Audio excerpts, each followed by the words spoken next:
નમસ્કાર વિદ્યાર્થી મિત્રો, વેબ સંકુલના ડિજિટલ પ્લેટફોર્મ એટલે કે લાઈવ એપ્લિકેશનમાં સૌ વિદ્યાર્થી મિત્રોનું હાર્દિક સ્વાગત છે. ચલો ફટાફટ જોડાઈ જાઓ, બધા ફટાફટ જોડાઓ. ગુડ મોર્નિંગ, જય હિન્દ, જય આશાપુરામાં, જય માતાજી. યસ, ફટાફટ જોડાઓ મિત્રો, ફટાફટ.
ચલો હવે બધા લોકો જોડાઈ ગયા છે.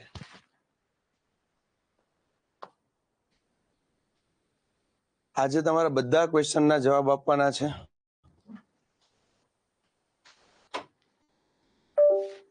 Yes, right. આજે ઘણા બધા લોકો જે છે એમનો નેશનલ બર્થડે છે. સર હવે આપણે કેટલું ચાલશે? આ છેલ્લો લેક્ચર છે, પછી ટાટા બાય બાય. છેલ્લો લેક્ચર છે, હે ને? હે તો તમે બધા ભેગા થઈને વેબ સંકુલ આવો. સાહેબ તમે છેલ્લો લેક્ચર કહો તો પછી અમને ફિઝિકલ જીઓગ્રાફી કોણ ભણાવશે? પણ આપણો જે જૂનો સિલેબસ હતો એ પ્રમાણે છેલ્લો લેક્ચર છે. પછી આપણે જે ફિઝિકલ જીઓગ્રાફી નવું એડ કર્યું છે એ લોકોએ, એ આપણે કરવાનું છે, બરાબર? અને આ ટોપિક પણ તમારા સિલેબસમાં નદી તંત્ર નથી, પણ કદાચ એકાદો ક્વેશ્ચન જીકેના ભાગરૂપે પૂછી લે એટલે ફટાફટ આપણે આ નદી તંત્ર ટોપિક પૂરો કરીએ છીએ. કરણભાઈ, એક્ઝેક્ટ કલાકો આપણે ન કહી શકીએ કેટલા કલાકમાં ફિઝિકલ પૂરું થઈ જશે, કેમ કે તમારા માટે ફર્સ્ટ ટાઈમ છે. હું તો 1-2 માં ભણાવું એક્ઝામ્પલ તરીકે, કે સીસી બીજે ક્યાંક મેં ભણાવ્યું હોય, પણ તમે કેટલું એ ગ્રેબ કરી શકો છો.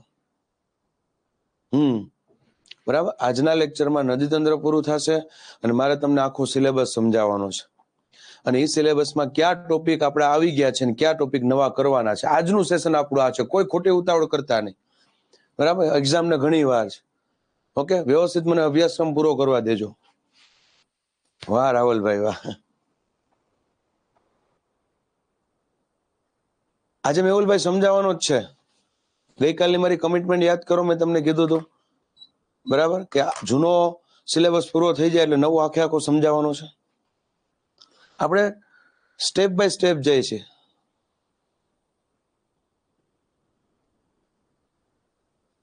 યસ, આભાર. લેક્ચરમાં મજા આવે છે, ખૂબ સારી વાત કહેવાય. ચાલા, ઓકે. તો મિત્રો, ગઈકાલે આપણે આપણા નિયમ અનુસાર 5 મિનિટ આપણે શું કરવાનું છે? રિવિઝન કરવાનું છે. મિત્રો, ગઈકાલે આપણે ગુજરાતનું નદી તંત્ર સ્ટાર્ટ કર્યું હતું, યાદ કરો. એ ગુજરાતના નદી તંત્રમાં સૌથી પહેલા કચ્છ જોયું, સૌરાષ્ટ્ર જોયું, તળ ગુજરાત બાકી છે. ગુજરાતમાં કુલ 185 નદીઓ છે, 185, બરાબર. તેમાં કચ્છમાં 97 છે, સૌરાષ્ટ્રની અંદર 71 છે અને તળ ગુજરાતની અંદર 17 છે. કચ્છનું નદી તંત્ર કેવું નદી તંત્ર કહેવાય? શુષ્ક નદી તંત્ર. કચ્છનું કેવું કહેવાય? શુષ્ક. સૌરાષ્ટ્રનું નદી તંત્ર કેવું કહેવાય? ત્રિજ્યાકાર કહેવાય. અને તળ ગુજરાત જે છે એનું નદી તંત્ર કેવું કહેવાય? વૃક્ષાકાર કહેવાય. ધવલભાઈ, સર તમે કોઈ એક્ઝામની તૈયારી કરો છો? જો ક્લાસ 3 નો તો કરવાનો પ્રશ્ન નથી, કેમ કે 5 વર્ષ તો મેં ક્લાસ 3 માં જોબ કરી, બરાબર છે. 5 વર્ષ ગુજરાત ગવર્મેન્ટમાં નોકરી કરી. હાલ મારે ક્લાસ 1 ની તૈયારી ચાલુ છે, બરાબર. યસ, ડાયક ભાઈ, રાવલભાઈ કે છે ડાયક એટલે શું સમજાવો. રિવિઝન પૂરું થઈ જાય એટલે ડાયક નો ટોપિક લઈ લો રાવલભાઈ. ના ના ના, પહેલેથી જીઓગ્રાફી નહીં, જે નવા ટોપિક જે છે, નવો સિલેબસ આવ્યો છે એ પહેલેથી, બાકી આ ભણાવ્યું એ પહેલેથી થોડુંક કરવાનું હોય. ક્લાસ 3 ની કેમ છોડી દીધી સર? આગળ જતા મારે ક્લાસ 1 ની ઈચ્છા હતી, બરાબર. અને જે તે સમયે શું થયું કે ક્લાસ 3 ની જોબ મળી, એટલે ફાઇનાન્શિયલી કન્ડિશન ને બધું હોય, ઘરની જવાબદારી, એટલે જોબ પછી આપણે લઈ લીધી હતી, કેમ કે કોઈ જોબ નાની જોબ નથી, બરાબર. પણ મારું પોટેન્શિયલ જે છે ક્લાસ 1 પહોંચવા સુધીનું કદાચ હતું, મને એવું ફીલ થતું હતું, બરાબર. અને હજુ એવું નથી કે નથી મળી, ભવિષ્યમાં કદાચ મળી પણ જાય. તૈયારી ફૂલ જોશથી ચાલુ જ છે. એટલે પછી ક્લાસ 3 ની જોબ છોડી અને ક્લાસ 1 ની ફૂલ પ્રિપેરેશન ચાલુ કરી અને સાથોસાથ લેક્ચર ચાલુ કર્યા. એટલે હું પણ તમારી જેમ એક વિદ્યાર્થી જ છું એવું માની લો, બરાબર. તમે જે જોબ કરવા જઈ રહ્યા છો એવી જોબ મેં ઘણી પાસ કરી, એવું મગજમાં રાખો, બરાબર. એકમાં મેં 5 વર્ષ જોબ કરી અને હવે ક્લાસ 1 જે છે એની તૈયારી ચાલુ છે. એટલે આપણે બંને વિદ્યાર્થીઓ જ છીએ, બરાબર. ચલો ફરી પાછું રિપીટ કરું. કચ્છની અંદર 97 નદી, સૌરાષ્ટ્રની અંદર 71 નદી અને તળ ગુજરાતની અંદર 17 નદી. કચ્છનું અંદર કેવું હતું? શુષ્ક હતું. સૌરાષ્ટ્રનું જે છે કેવું હતું? ત્રિજ્યાકાર હતું. તળ ગુજરાતનું અંદર કેવું હતું? વૃક્ષાકાર હતું. આ આપણને ખ્યાલ છે, બરાબર. કચ્છ, સૌરાષ્ટ્ર અને તળ ગુજરાત.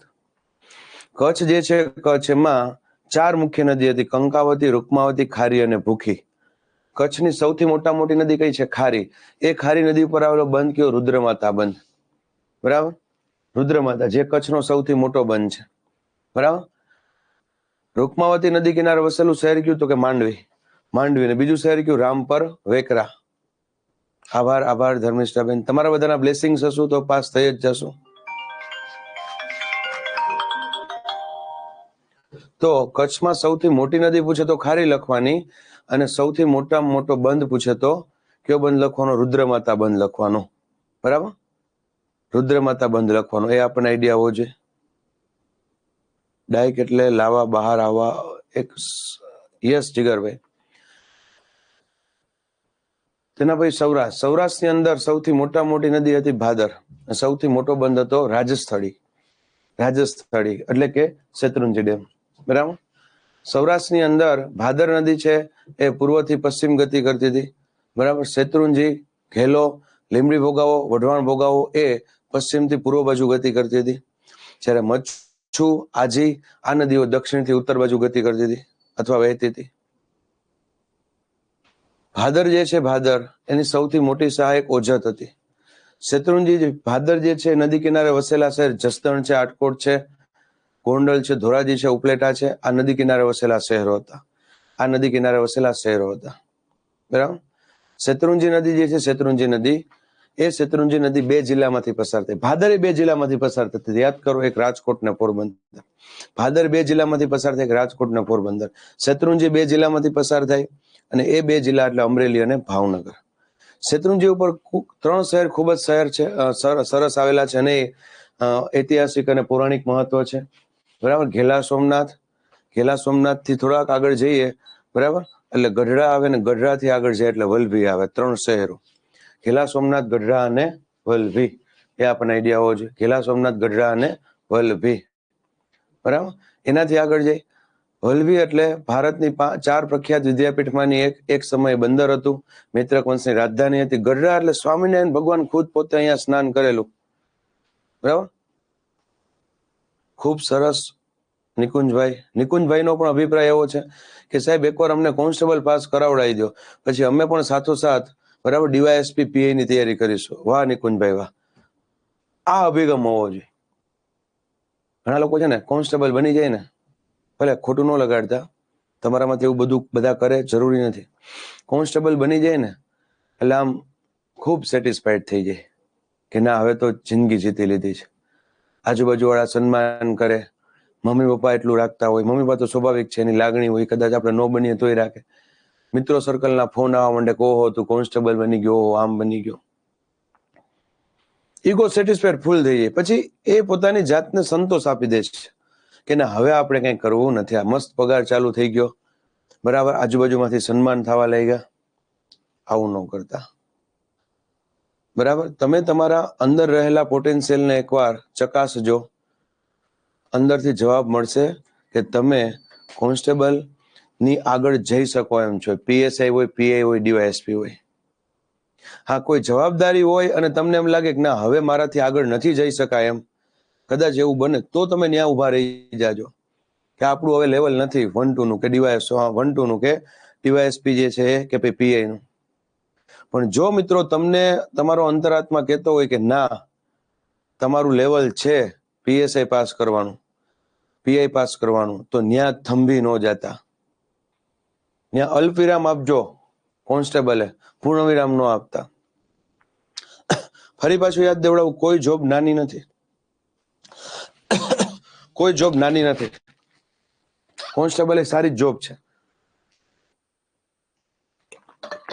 પણ જો તમે આગળ જઈ શકતા હોય તો મારા તરફથી હું તમને એક રિક્વેસ્ટ કરું છું. હું ગુરુ દક્ષિણા માંગુ છું તમારી પાસે. ગુરુ દક્ષિણા, ગુરુ દક્ષિણા મારે પેંડા નથી જોતા, પણ ગુરુ દક્ષિણા મને એ તમે પ્રોમિસ આપજો કે તમે કોન્સ્ટેબલ બની ગયા પછી કોન્સ્ટેબલે થંભી નહીં જાઓ. કોન્સ્ટેબલ માંથી પીઆઈ બનવું હોય ને, પીએસઆઈ બનવું હોય ને, કોન્સ્ટેબલ માંથી પીએસઆઈ, એટલે 12 વર્ષે તમે હેડ કોન્સ્ટેબલ થાવ, આગલા 12 વર્ષે તમે પીએસઆઈ થાવ. 24 વર્ષ આપવા પડે જીવનના. 24 વર્ષે તમે પીએસઆઈ થાવ કોન્સ્ટેબલ માંથી. એના કરતા મિત્રો તાજી તૈયારી હોય તો બીજા 2 વર્ષ આપી દો, સીધા પીએસઆઈ થઈ જાઓ. અને વ્યવસ્થિત રીતે 2 વર્ષ આપ્યા તો પીએસઆઈ કરતા ઉપરની પોસ્ટ મળશે પીઆઈ, અને હજુ વધારે વ્યવસ્થિત આપ્યા 2 વર્ષ તો ડીવાયએસપી થશો, બરાબર. સિવાય કે તમને એવું લાગે કે તમારું લેવલ ઓછું છે, હવે નથી ભેગું થાય એમ, ઘરની જવાબદારી છે, બરાબર, એવું બધું થઈ જાય તો નો આગળ જાવ તો ઠીક છે, બાકી તો આગળ જવું જ જોઈએ, બરાબર. ચલો એનાથી આગળ જઈએ. ઘેલો નદી કિનારે વસેલું ઘેલા સોમનાથ. મિનળ દેવી છે, મિનળ દેવી ઘેલા વાણિયાને કામ સોંપ્યું હતું, અને ઘેલો વાણિયો જે છે શિવલિંગ અહીંયા લઈ આવેલો. એ આખો ઇતિહાસ હતો મિત્રો. ઘેલા વાણિયા ઉપરથી ઘેલો નદી, ઘેલા સોમનાથ નામ પડેલું. બીજું યાદ રાખજો કે ઘેલો નદી જે છે, ઘેલો નદી એ જસદણ, ઘેલા સોમનાથ છે જસદણ તાલુકાની અંદર આવે, બરાબર. રાજકોટ જિલ્લો, પ્રશ્ન પૂછાઈ ગયો છે. રાજકોટ જિલ્લો, જસદણ તાલુકો. પછી આવે લીમડી ભોગાવો. લીમડી ભોગાવો નદી કિનારે વસેલા શહેર સાયલા હતા, સાયલા, બરાબર. અને આપણે એવું કહી શકીએ કે લીમડી ભગતનું ગામ એટલે સાયલા.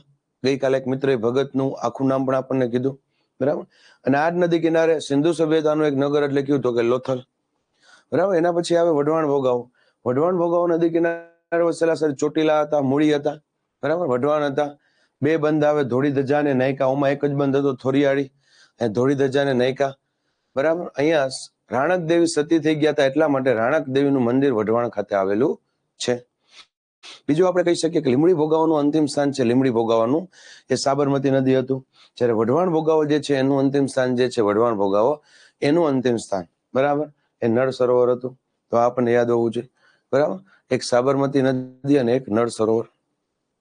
બીજું કહી શકીએ મિત્રો કે લીમડી ભોગાવો, વઢવાણ ભોગાવો, ભલે નામ ભોગાવો એક હોય પણ શહેરના નામ ઉપરથી 2 અલગ અલગ નામ પડે છે. સૌરાષ્ટ્રની એકમાત્ર નદી કે જેનું અંતિમ સ્થાન સાબરમતી નદી છે, લીમડી ભોગાવો. અને ગુજરાતની એકમાત્ર નદી કે જેનું અંતિમ સ્થાન નળ સરોવર છે, વઢવાણ ભોગાવો. આ પોઈન્ટ આપણે યાદ રાખવાનો છે. પછી આપણે જોઈ હતી મચ્છુ નદી, બરાબર. મચ્છુ નદી એમાં આપણે થોડીક નાની મોટી ચર્ચા પણ થઈ હતી. મચ્છુ તારા વહેતા પાણી કે ભાદર તારા વહેતા પાણી, એ જ મચ્છુ નદી. માલધારીઓની માતા તરીકે ઓળખાય મિત્રો, માલધારીઓની માતા મચ્છુ નદી. એ મચ્છુ નદી કિનારે, બરાબર, શહેર આવેલા છે. ક્યાં ક્યાં શહેર આવેલા છે, બરાબર. તો આપણે એવું કહી શકીએ કે મોરબી છે, વાંકાનેર છે, બરાબર, માળિયા છે, આ બધા શહેરો આવેલા છે. અને ત્યાં અંતિમ સ્થાન થાય છે કચ્છના નાનારણમાં. કચ્છના નારણમાં. ગુજરાતની સૌથી મોટી કુંવારિકા કે બનાસ, અને સૌરાષ્ટ્રની સૌથી મોટી કુંવારિકા કે તો મચ્છુ નદી, બરાબર. મચ્છુ નદી કિનારે મોરબી છે, અને મોરબીની અંદર મણિ મંદિર છે. યાદ કરો, વાઘજી ઠાકોર કે જે વાઘજી ઠાકોરે મણિ નામની સ્ત્રીની યાદમાં મણિ મંદિરનું નિર્માણ કરેલું હતું. જે રીતના શાહજહાંએ મુમતાજની યાદમાં મુમતાજ મહેલ તાજમહેલનું નિર્માણ કર્યું. એવી જ રીતના વાઘજી ઠાકોરે મણિની યાદમાં મણિમંદિરનું નિર્માણ કરેલું. એટલા માટે મણિમંદિર કહેવાનું ગુજરાતનું અથવા સૌરાષ્ટ્રનો તાજમહેલ, મણિમંદિર કહેવાળો સૌરાષ્ટ્રનો તાજમહેલ, જ્યારે વાઘજી ઠાકોર કહેવાળા સૌરાષ્ટ્રના શાહજહાં. સૌરાષ્ટ્રના શાહજહાં. વાઘજી ઠાકોર 2. યસ રોકીભાઈ. તો આ ક્લિયર હોવું જોઈએ.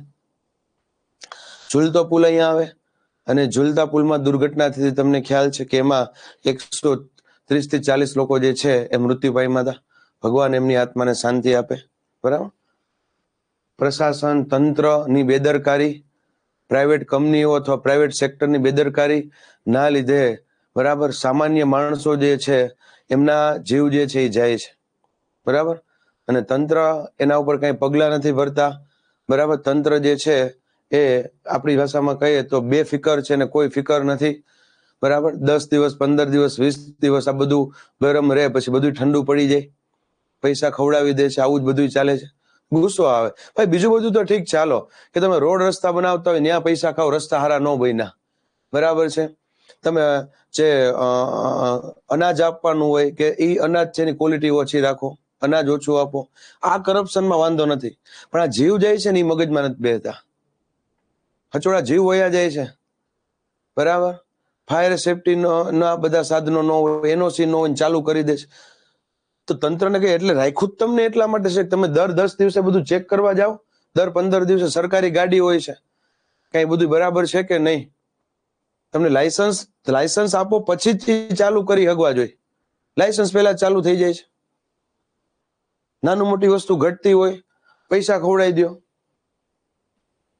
રાજકોટની અંદર જે ઘટના ઘટી એમાં 6 ફૂટનો એક દરવાજો હતો, એમાં એન્ટર થઈ શકો. 6 ફૂટનો બીજો દરવાજો હતો, એનાથી બહાર નીકળી શકો. એવડો મોટો એ ગેમ ઝોન હતો, 2 જ દરવાજા. નિયમ છે. મોલ હોય કે કોઈ પણ વસ્તુ, કોઈ પણ એ મોટી મોટી જગ્યા હોય એની અંદર ફાયર અથવા તો આગ લાગે ત્યારે બરાબર ઇમરજન્સી એક્ઝિટ હોવું જોઈએ. બસમાં હોય છે, એટલે આવડીકડી બસમાં. અને તમને એવડા મોટા ગેમ ઝોન ની અંદર બરાબર છે એક ઇમરજન્સી એક્ઝિટ નથી રાખતા.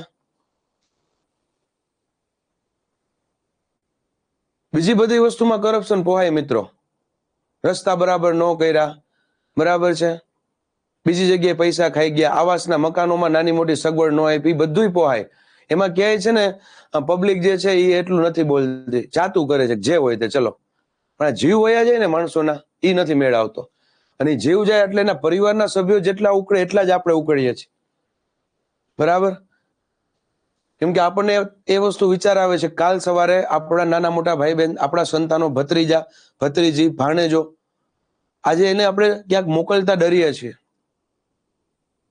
અને એમાં એ ભાણેજ કે ભત્રીજા હોય એટલે આપણી જવાબદારીમાં આવે. એના મા બાપ પાસે ને એના મામા પાસે કે એના કાકા પાસે આવ્યા હોય. બરાબર. તો એ જવાબદારી સાથે આવે. એટલે આમાં ફેરફાર કરવાની જરૂર છે. અને હું તમને આ માધ્યમથી રિક્વેસ્ટ કરું કે કાલ સવારે તમે તંત્રમાં આવવાના છો. તમે તંત્રમાં આવવાના છો. ખોટું સહન ન કરતા. બરાબર. માનવતા શબ્દ જે છે એ કેન્દ્રમાં રાખજો અને કામ કરજો. ઈ કામ આવશે, બીજું કઈ કામ નહીં આવે.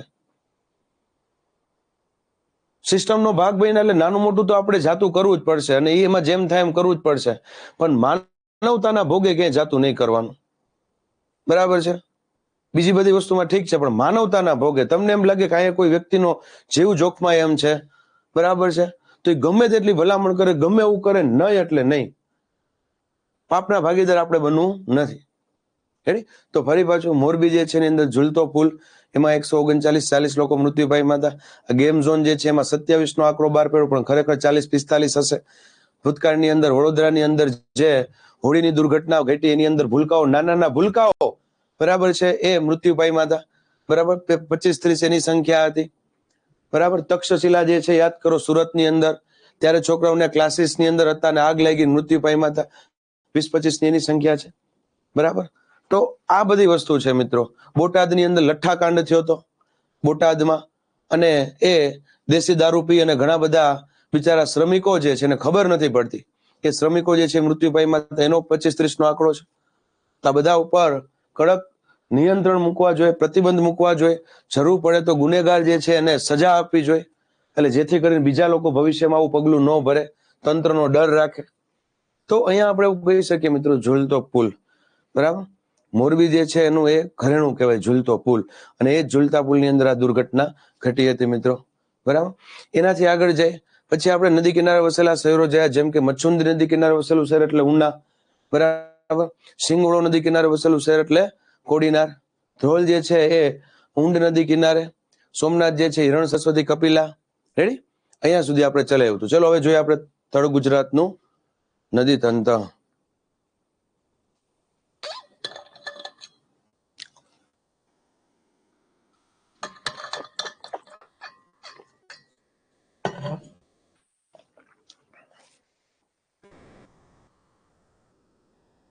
પણ કિશનભાઈ બદલીને સસ્પેન્ડ કર્યો શું થાય? એના બ્લડમાં જે છે એ પીએસઆઈ ની કે કોન્સ્ટેબલ ની બદલી કરીને સસ્પેન્ડ કરી બોટાદથી, તો એના બ્લડમાં જે હોય આ બધી વસ્તુ કરવાની, એ પૈસા ખાવાના, અને એ પૈસા એવા ખાવા, ચાલો બીજા પૈસા ખાય તો વાંધો નહીં, એ પૈસા ખાવા છે કે જેથી કરીને લોકોના જીવ જોખમાય છે, કોકનું પરિવાર તબાહ થઈ જાય છે. તો એવા પૈસા તો નો જ ખાવા જોઈએ. હું તો ઓલાઈ ના જ પડું છું, કરપ્શન નો જ કરવું જોઈએ, પણ આવા તો સાવ નો કરવા જોઈએ. એમ બદલી થઈ ન્યાય પાછું ઈ કાંડ કરશે. બરાબર. કોક આવીને કહેશે કે અમારે અહીંયા ધંધો ચાલુ કરવો છે, ના હપ્તો. બધા પોલીસ વાળા કે બધા અધિકારીઓ એવા નથી, પણ અમુકના લોકો, અમુક વ્યક્તિઓના લીધે આખે આખું તંત્ર જે છે એ બદનામ થાય છે.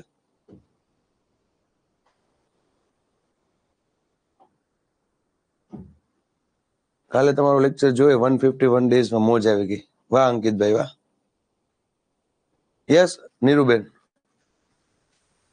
હવે તળ ગુજરાતનું નદી તંત્ર, આખા ગુજરાતનું સૌથી મોટું નદી તંત્ર હોય તો એ નર્મદા નદી તંત્ર છે. બરાબર.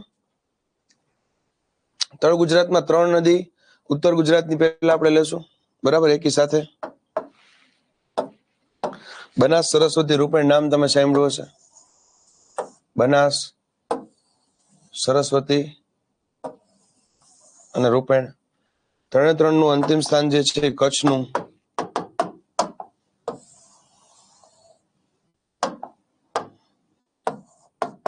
નાનું રણ.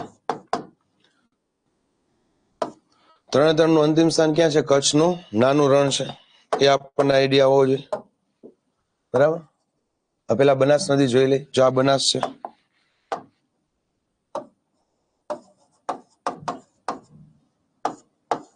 આ સરસ્વતી, રૂપેણ.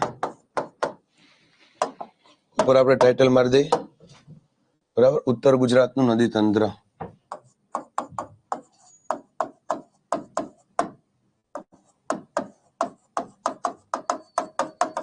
ઉત્તર ગુજરાત જોઈએ છે.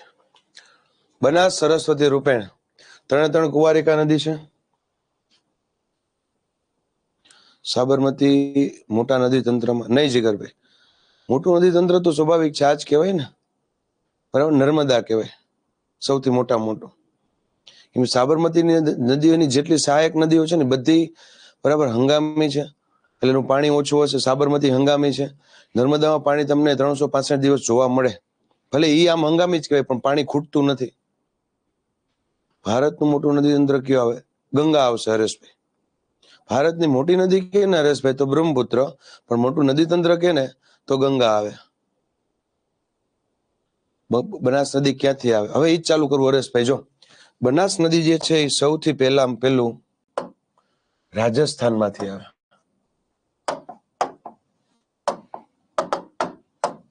બનાસ નદી ક્યાંથી આવશે? રાજસ્થાનથી. રાજસ્થાનમાંથી ક્યાં પ્રવેશ કરે બનાસ નદી? રાજસ્થાનમાંથી. બરાબર. તો બનાસકાંઠા. બનાસકાંઠામાંથી ક્યાં પ્રવેશ કરે? પાટણ. પાટણમાંથી ક્યાં પ્રવેશ કરે? કચ્છ. જોઈ લો રૂટ એનો. સૌથી પહેલા રાજસ્થાન.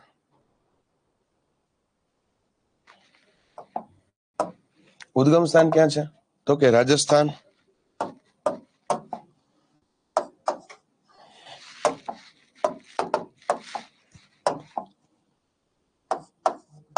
રાજસ્થાન, સિરોહી, સિરવણા નો ડુંગર. રાજસ્થાન, સિરોહી, સિરવણા નો ડુંગર, ત્યાંથી ઉદ્ગમ સ્થાન છે. રેડી? સિરોહી જિલ્લો રોકીભાઈ. હવે ઈ બનાસ નદી ઉપર અહીંયા બંધ આવેલો છે. અને એ બંધનું નામ છે દાંતીવાડા. બરાબર. સહાયક નદીઓ છે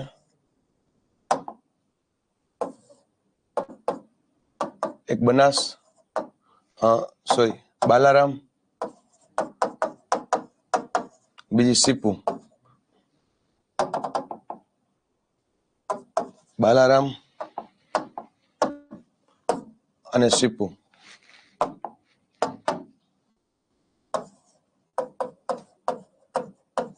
બાલારામ અને સીપુ જે છે સહાયક નદીઓ છે. જોઈ લ્યો. બાલારામ અને સીપુ શું છે? સહાયક નદીઓ. નદી ઉપરનો બંધ કયો આવે તો કે દાંતીવાડા. નદી ઉપરનો બંધ કયો આવે તો દાંતીવાડા. બરાબર.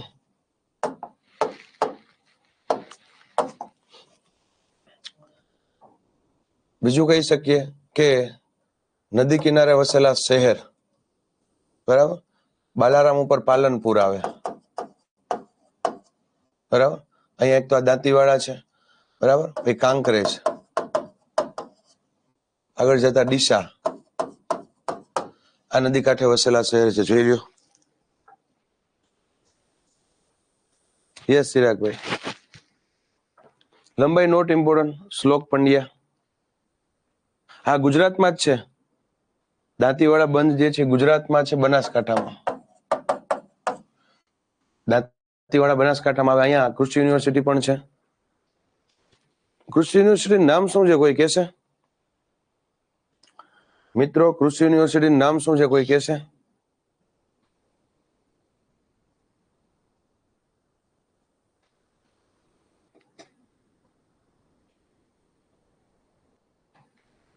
કૃષિ યુનિવર્સિટી નામ.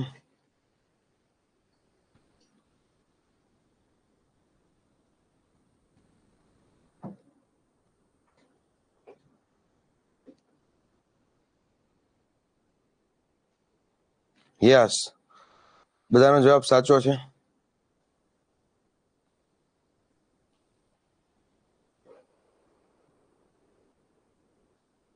ગુજરાતમાં કુલ 4 યુનિવર્સિટી આવે કૃષિ. ચારે ચારના નામ બોલો.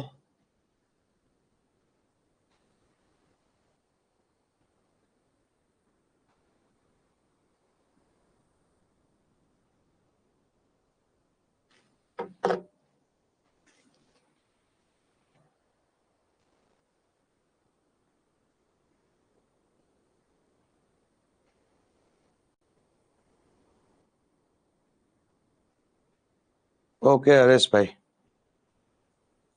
કુવા.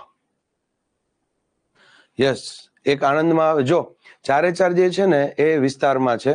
ઉત્તર ગુજરાત, મધ્ય ગુજરાત, દક્ષિણ ગુજરાત, સૌરાષ્ટ્ર. ઉત્તર ગુજરાતની અંદર દાંતીવાડા છે, મધ્ય ગુજરાતમાં આણંદ છે, દક્ષિણ ગુજરાત જે છે એમાં નવસારી છે, અને સૌરાષ્ટ્રની અંદર જુનાગઢ છે. જામનગરમાં નથી જીગરભાઈ. જામનગરમાં છે ને કૃષિ યુનિવર્સિટી નહીં, આયુર્વેદ યુનિવર્સિટી જીગરભાઈ. રેડી. એના પછી કઈ આવે? સરસ્વતી નદી. બરાબર. એના પછી કઈ આવે? સરસ્વતી નદી. સરસ્વતી નદી પણ ઉપરના જે રાજ્ય છે ને બેઠા, જિલ્લા છે ને બેઠા બેઠા આવશે. બનાસકાંઠા છે તો અહીંયા બેઠા બેઠો બનાસકાંઠા. રેડી. આગળ જતા પાટણ અને આગળ જતા કચ્છ. બરાબર. હવે જો કે કચ્છમાં મળતા પહેલા 2 ભાગમાં વિભાજિત થાય છે. કચ્છમાં મળતા પહેલા 2 ભાગમાં વિભાજિત થાય છે. એક છે વારાહી અને એક છે સાંતલપુર.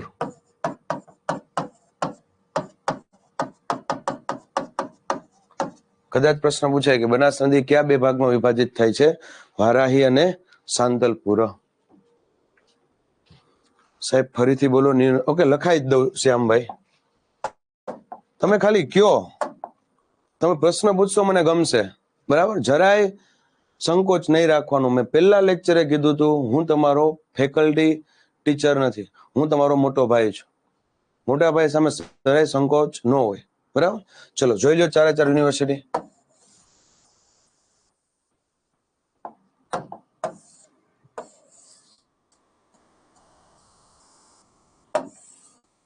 એ કચ્છમાં નથી, બાકી ચારે ચાર ખૂણે છે, બરાબર. અહીંયા બનાસકાંઠામાં છે, દાંતીવાડા. અહીંયા આણંદમાં છે, અહીંયા નવસારીમાં છે. થઈ ગયા 3. ઉત્તર ગુજરાત, મધ્ય ગુજરાત, દક્ષિણ ગુજરાત અને જુનાગઢ છે. લખી લ્યો.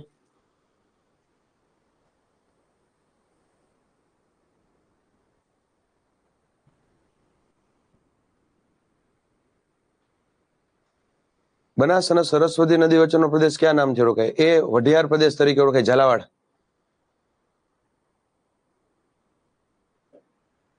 નહીં, લોક ભારતી સંસ્થા સણોસર જે છે કૃષિ યુનિવર્સિટી નથી, ભાવનગર જિલ્લામાં આવે, બરાબર. એ ભાવનગર જિલ્લામાં આવશે. એ પ્રશ્ન પણ પૂછાય છે.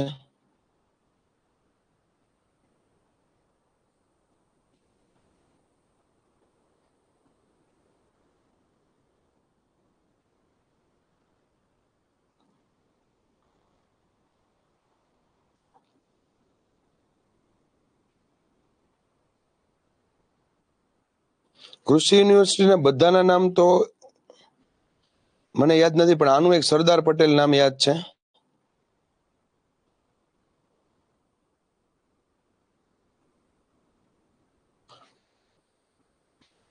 બધાના મને નામ યાદ નથી.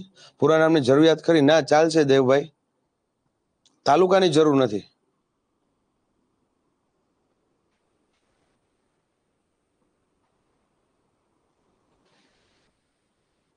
બનાસકાંઠામાં છે કામધેનુ નહીં નિર્મલભાઈ, બનાસકાંઠામાં જે છે, બરાબર, એ દાંતીવાડા જે છે સરદાર પટેલ લાવે, સરદાર પટેલ આવે.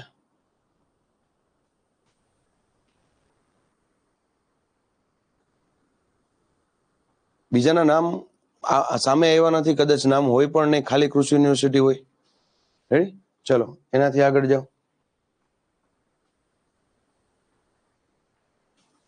HNGU ના, HNGU જે છે તો ઉત્તર ગુજરાતમાં.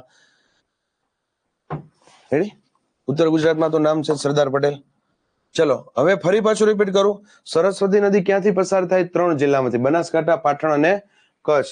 અને એ સરસ્વતી નદી પર આવેલ શહેર મોસ્ટ IMP છે, જેનું નામ છે સિદ્ધપુર. અને સિદ્ધપુર વિશે તમે ઘણું બધું લખી શકો ને. સિદ્ધપુરનું પ્રાચીન નામ શ્રીસ્થળ, બરાબર. સિદ્ધપુર જે છે એ સિદ્ધરાજ જયસિંહના નામ પરથી પડેલું. સિદ્ધપુરમાં કોતિયાકનો મેળો ભરાય છે. સિદ્ધપુર ખાતે બિંદુ સરોવર આવેલું છે, જે ભારતના 5 પવિત્ર સરોવરમાંનું એક છે. આ ઉપરાંત અલ્પા સરોવર આવેલું છે. લખી શકો?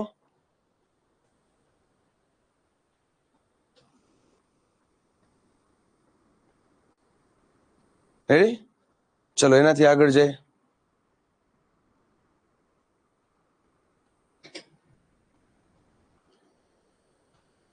એવું કહેવાય વનરાજભાઈ કે 550 વર્ષ સુધી પાટણ જે છે રાજધાની તરીકે રહેતી.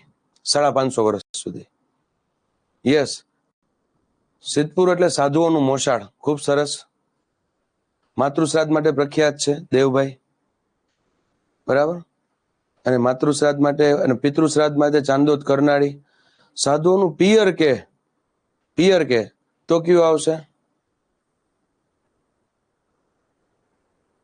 ફટાફટ જવાબ આપો. સાધુઓનું પિયર કે તો કયું આવે? જુનાગઢ. યસ,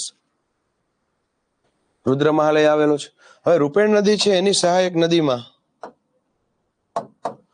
રૂપેણ નદી છે એની સહાયક નદીમાં એક ખૂબ જ અગત્યની છે, જેનું નામ છે પુષ્પાવતી.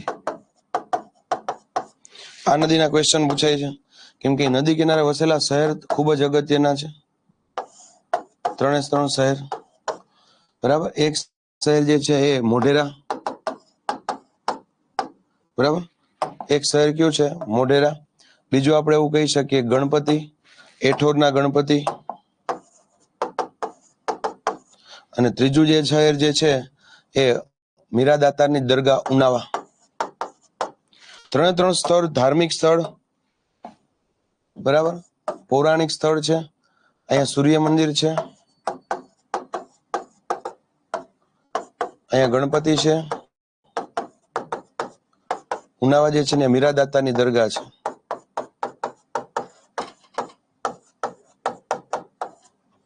સૂર્ય મંદિર, ગણપતિ અને મીરાદાતારની દરગાહ. પરશુરામ અને કપિલ મુનિ જે છે બરાબર, એની માતાનું શ્રાદ્ધ ત્યાં કરવામાં આવેલું હતું. પરશુરામ જે છે એમની માતા રેણુકા માતા નું શ્રાદ્ધ ત્યાં કરવામાં આવેલું હતું. એટલા માટે એ માતૃ શ્રાદ્ધ થાય છે. મોઢેરા જે છે એનું પ્રાચીન નામ ભગવત ગામ છે. ભીમદેવ પ્રથમે નિર્માણ કરેલું છે. નાગર શૈલી જોવા મળે અથવા ચાલુક્ય તમે કહી શકો. મોઢેરાની આગળ સૂર્યકુંડ છે, જે ધાર્મિક કુંડ હતો એવું આપણે વિચારી શકીએ.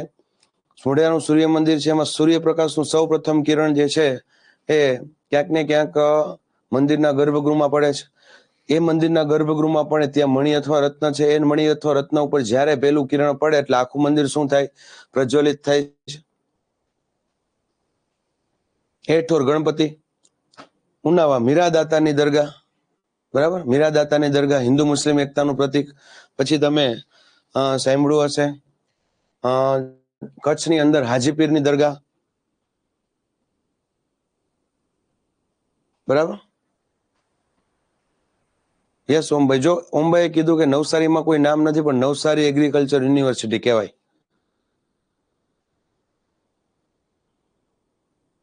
પછી આણંદમાં પણ આણંદમાં એગ્રીકલ્ચર યુનિવર્સિટી, નામ એક જ જગ્યાએ છે, બરાબર. અને દાંતીવાડા સરદાર કૃષિ નગર એવું નામ છે.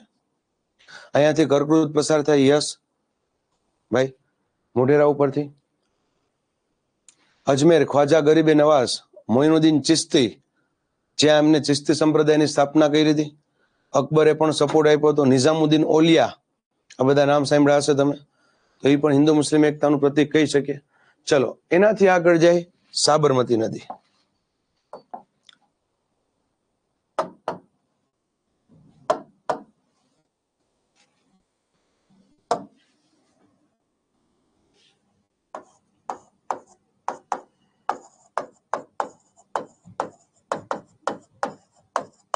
કઈ નદી છે? સાબરમતી નદી.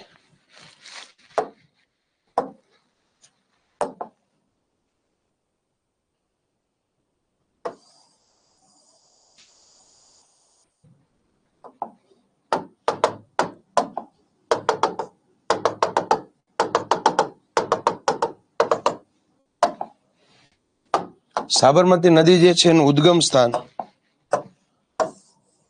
ઢેબર સરોવરમાંથી છે. ક્યાં સરોવરમાંથી? ઢેબર સરોવર.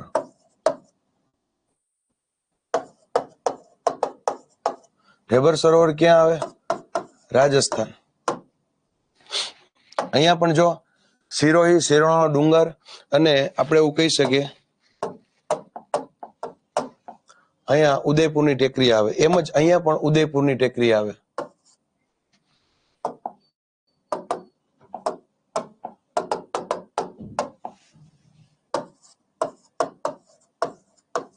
ઉદયપુરની ટેકરી, શિરવણાનો ડુંગર, અહીંયાથી સાબરમતી નદીનું ઉદ્ગમ સ્થાન છે. દેવભાઈ, સાબરમતી નદી તમે મધ્ય ગુજરાતમાં ગણો તો વધારે સારું. ઉત્તર ગુજરાતમાં છે ને મધ્ય ગુજરાતમાં છે, પણ મધ્ય ગુજરાતમાં ગણો તો વધુ સારું. રેડી? યસ, નદી તંત્ર સિલેબસમાં નથી. રાજેશ્રી બેન પણ જીકેમાં પૂછી શકે આવા ક્વેશ્ચન. એટલે જો આપણે એટલા ડીપમાં નથી જતા, જીકેના ભાગ રૂપે જ કરીએ છીએ.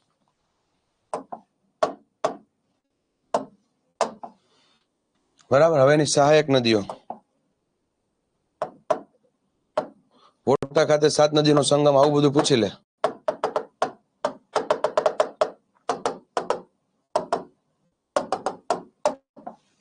જેમ કે સૌથી મોટી સહાયક જે છે વાત્રક છે, પછી મેસવો, માઝમ, સેઢી, ખારી, અને અહીંયાથી હાથમાંથી. બધાના નામ લખું છું. 7 નદી કદાચ પૂછી શકે. સાબર, હાથમતી, મેસવો, માઝૂમ, વાત્રક, સેઢી, ખારી. યસ. સરસ્વતી અને રૂપેણનું ઉદ્ગમ સ્થાન. યસ નિમેશભાઈ, લખાઈ દે. સરસ્વતી જે છે એનો ચોરી નો ડુંગર, કોટેશ્વર તરીકે પણ ઓળખાય છે. અને રૂપેણ જે છે એમાં ટુંગા પર્વત. ક્યાંથી પસાર થશે? મહેસાણા, પાટણ,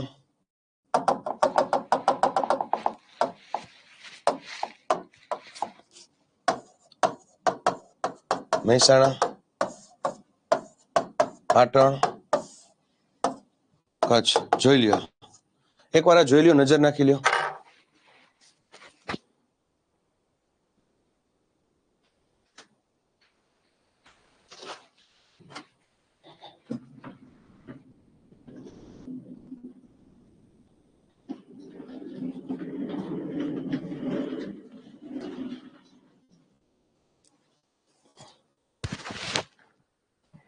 બે ખારી નહીં, ઘણી બધી ખારી નદી છે.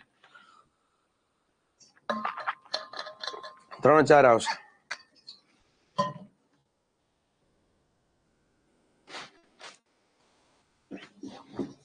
યસ, તમે રાખી શકો મહેશભાઈ મગજમાં.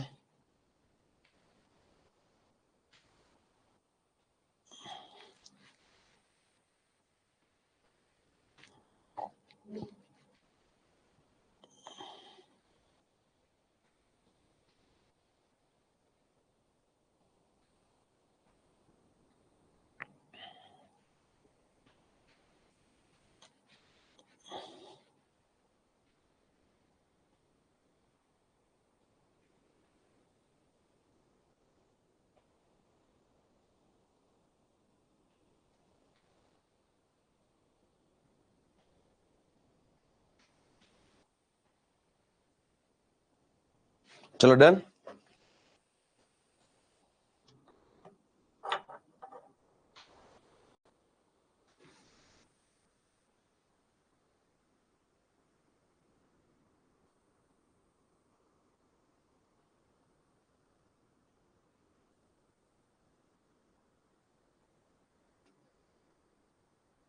Okay done. ઓકે, તો સાબર, હાથમતી, મેસો, માઝૂમ, વાત્રક, સેઢી, ખારી. હવે આના ઉપર બંધ આવે, આના ઉપર બંધ આવે. જેમ કે અહીંયા આવેલો એક બંધ, બરાબર, એનું નામ જે છે આપણે કહી શકીએ ગુહાઈ. સાબરકાંઠામાં આવે. અહીંયા આવેલો બંધ ધરોઈ.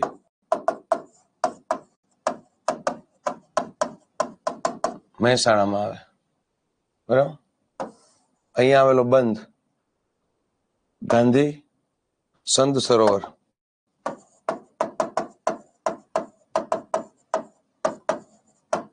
અમદાવાદમાં આવે.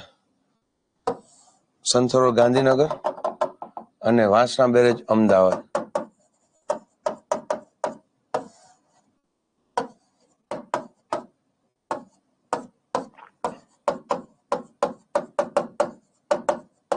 આ 4 બંધ યાદ રાખવાનો છે.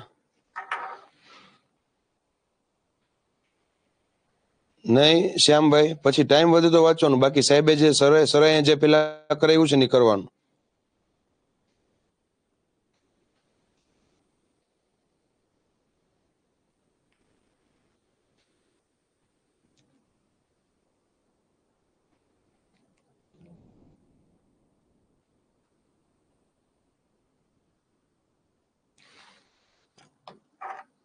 સતલાસણ તાલુકો લાગુ પડે અહીંયા. સતલાસણ,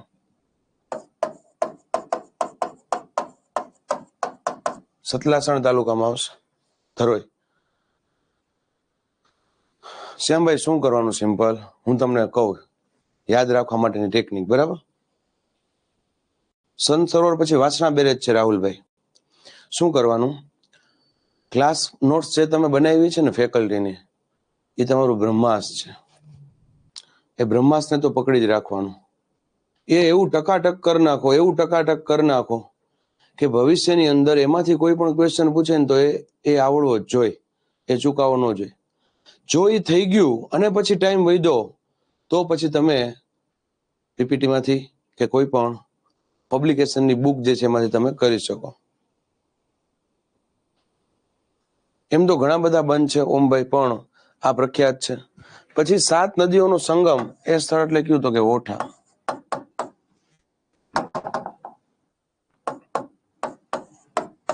સાત નદીઓનો સંગમ સ્થળ એટલે કયું? વોઠા. બરાબર, વોઠા ખાતે. આ આપણને આઈડિયા હોવો જોઈએ. 7 નદીઓનું સંગમ સ્થળ છે. બરાબર. કોપાલાની ખાડી. કોપાલાની ખાડીમાં અંતિમ સ્થાન છે. કોપાલાની ખાડી જે છે ત્યાં અંતિમ સ્થાન છે. ડન.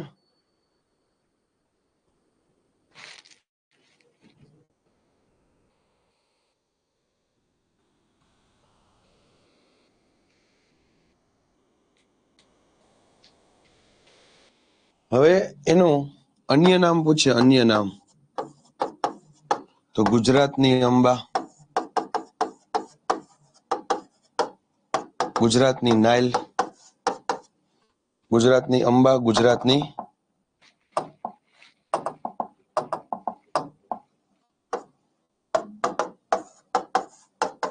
નાઇલ, સ્વાબ્રમતી. યાદ છે ને મિત્રો, એક આ પણ નામ છે સ્વાબ્રમતી, પ્રાચીન નામ. આ તમારે જીકે માં પૂછી લે. સ્વાબ્રમતી નદી કઈ છે? તો સાબરમતી. બરાબર. નદી કિનારે વસેલા શહેરો કદાચ પૂછે તો સૌથી પહેલા પેલું આપણે કહીએ ગુણભાખરી, સાબરકાંઠામાં. પછી મહુડી, બરાબર, અને અમદાવાદ. આ 3 શહેર છે, ગુણભાખરી, મહુડી અને અમદાવાદ. મહુડી કેના માટે પ્રખ્યાત છે? યસ વાઘેલા. બરાબર. લંબાઈ પૂછે તો 321 કિલોમીટર. મહુડી કેના માટે પ્રખ્યાત છે? યસ હેમંતભાઈ. યસ સુખડી માટે. અને કેનું જિનાલય આવેલું છે? ઘંટાકર્ણનું. યાદ રાખજો મિત્રો, ત્યાં ઘંટાકર્ણનું જિનાલય આવેલું છે. ઘંટાકર્ણનું જિનાલય આવેલું છે. રેડી? આ આપણને આઈડિયા હોવો જોઈએ. ચલો, સાબરમતી નદી પર જે સાબરમતી નદી જે છે જે રિવરફ્રન્ટ છે એ ભારતનો સૌપ્રથમ રિવરફ્રન્ટ છે. એ રિવરફ્રન્ટનું મુખ્ય નામ શું છે? કોઈ કહેશે? રિવરફ્રન્ટનું મુખ્ય નામ ચલો ફટાફટ કયો. અને રિવરફ્રન્ટની ડિઝાઇન કોને કરી છે? રિવરફ્રન્ટનું મુખ્ય નામ શું છે અને રિવરફ્રન્ટની ડિઝાઇન કોને કરેલી છે?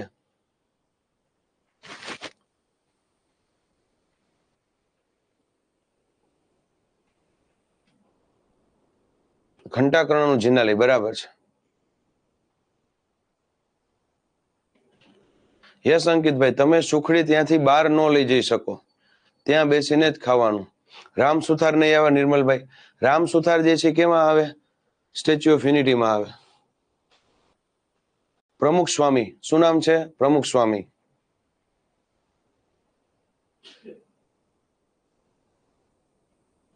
ગાંધીનગર એક્ઝેક્ટ નહીં આવે, નજીકનું કહેવાય શહેર. અક્ષર ક્રુઝ છે.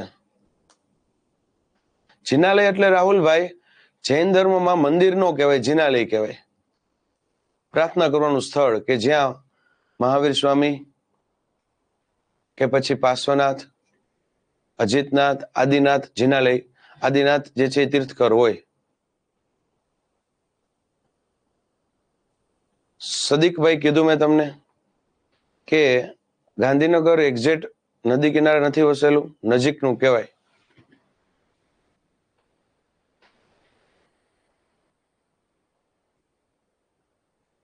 અચ્છા એવું છે હેમંતભાઈ. રિવરફ્રન્ટનું નામ છે પ્રમુખ સ્વામી, 12.5 કિલોમીટર. એના પછી છે મહી નદી. એના પછી કઈ નદી છે? મહી નદી, કે જે કર્કવૃતને 2 વખત ઓળંગે છે. મહી નદીનું ઉદ્ગમ સ્થાન છે મેહદ સરોવર.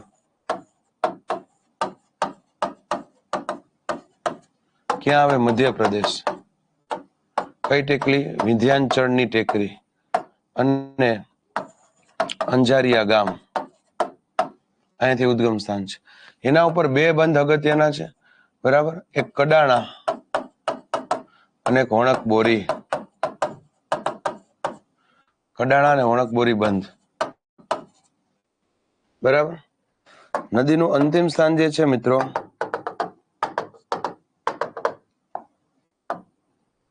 નદીનું અંતિમ સ્થાન એ ખંભાતનો અખાત. કયું છે મિત્રો? ખંભાતનો અખાત. અને આ વિસ્તારમાં નદીની પહોળાઈ બહુ વધારે હોય છે. આ વિસ્તારમાં નદીની પહોળાઈ ખૂબ વધારે હોય છે.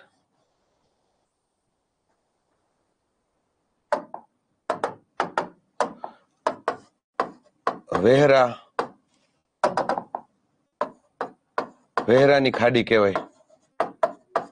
અને આ વિસ્તારમાં આ નદી મહીસાગર તરીકે ઓળખાય છે.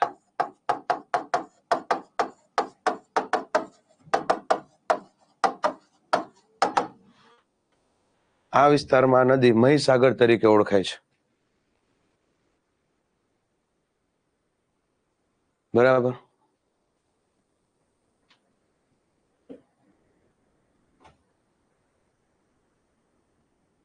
ઓકે. બીજું આપણે કહી શકીએ કે અલબરુની, આને નામ આપેલું હતું મહિન્દ્રી, અને મોફિસ, બરાબર, ટોલેમી એ નામ આપેલું મોફિસ. અલબરુની નામ આપેલું મહિન્દ્રી, ટોલેમી નામ આપેલું મોફિસ.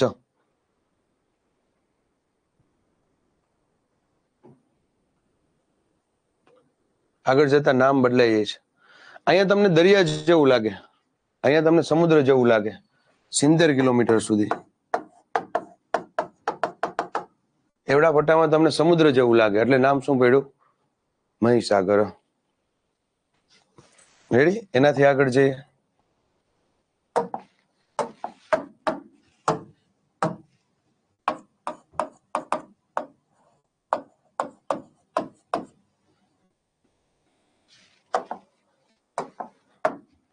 મહી નદી પછી છે મિત્રો વિશ્વામિત્રી એન્ડ ઢાઢર. વિશ્વામિત્રી એન્ડ ઢાઢર. તો માની લ્યો કે આ એક પહાડ છે પાવાગઢ. એ પાવાગઢમાંથી નદી નીકળે છે, બરાબર. અને એ પાવાગઢના ડુંગરમાંથી જ બીજી એક નદી નીકળે છે.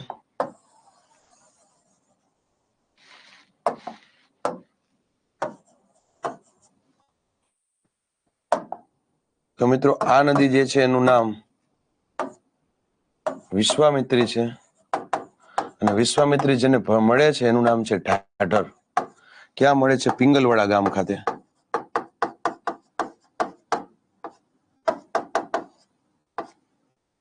અંતિમ સ્થાન ક્યાં છે? ખંભાતનો અખાત.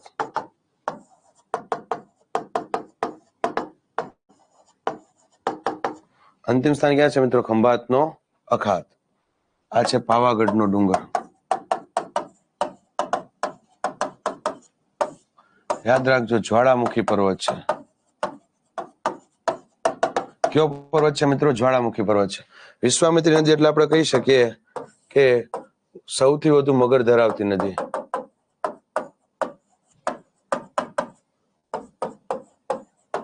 વિશ્વામિત્ર ઋષિના નામ પરથી, બરાબર. વિશ્વામિત્ર ઋષિના નામ પરથી. નદી કિનારે વસેલું શહેર વડોદરા.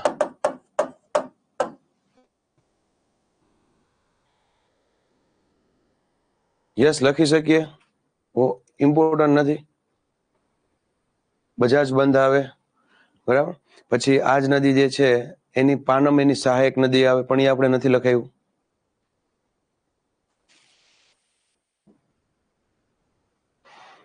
નિમેશભાઈ એવું હોય તો તમે નિરાતે લખજો, પીપીટી મળી જાય પછી.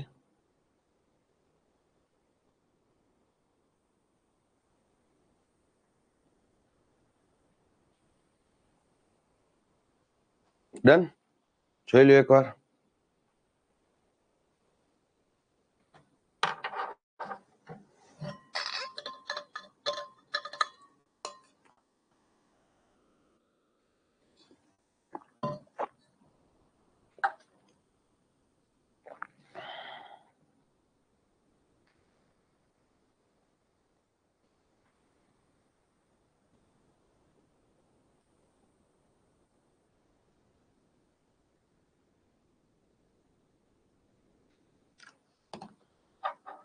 ફરીથી સમજાવ. ઓકે હર્ષભાઈ, ચલો. હર્ષભાઈ, પાવાગઢનો ડુંગર છે, ત્યાંથી એક નદી નીકળે એનું નામ વિશ્વામિત્રી, ત્યાંથી બીજી નદી નીકળે એનું નામ ઢાઢર. વિશ્વામિત્રી નદી મુખ્ય વડોદરાની નદી છે, વડોદરા જિલ્લાને પાણી પૂરું પાડે છે. આ નદીમાં સૌથી વધુ મગર જોવા મળે. આ નદી વિશ્વામિત્રી ઋષિના નામ પરથી પડેલી છે. પાવાગઢનો ડુંગર જ્વાળામુખી પર્વત છે, નાથ પાવાગઢના ડુંગરમાં દૂધિયું, છાસિયું, તેલિયું તળાવ આવેલું છે.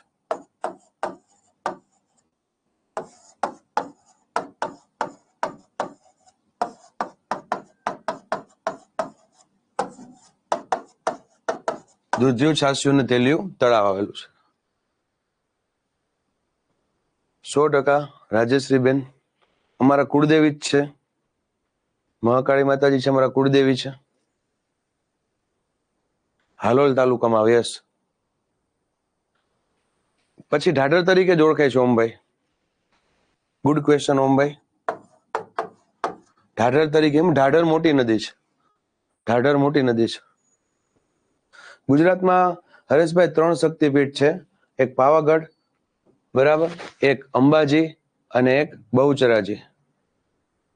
સુસુપ્ત નો કહેવાય શ્લોકભાઈ, નિષ્ક્રિય કહેવાય. સુસુપ્ત હોય તો નહીં આપણે થોડાક ચડી, અચાનક થાય તો નિષ્ક્રિય કહેવાય.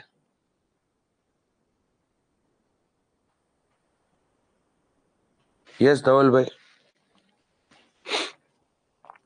એટલે આપણા વિદ્યાર્થી જ છે, એને આમંત્રણ આપ્યું કે સર આવો તમે એમ પાવાગઢ. એટલે મેં કીધું, મેં અમારા કુળદેવી છે, એટલે આવવાનું ક્યાંક થતું હોય. ચોટીલા નું આવે નિમેશભાઈ.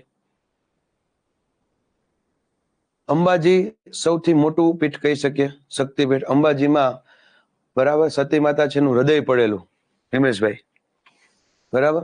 પછી બહુચરાજી છે મહેસાણામાં, બહુચરાજી, ત્યાં વામ બાહુ એટલે હાથ પડેલો, બરાબર. અને પાવાગઢ છે, પાવાગઢ, ત્યાં અંગૂઠો પડેલો, પગનો અંગૂઠો. યસ રાહુલભાઈ. નાગેશ્વર જ્યોતિર્લિંગ દેવભૂમિ દ્વારકામાં આવે. બસ હવે પૂરું જ થયું વનરાજભાઈ, બરાબર. હવે 2 જ નદી છે, નર્મદા અને તાપી. ચલો એના પછી નદી લઈએ મિત્રો, નર્મદા.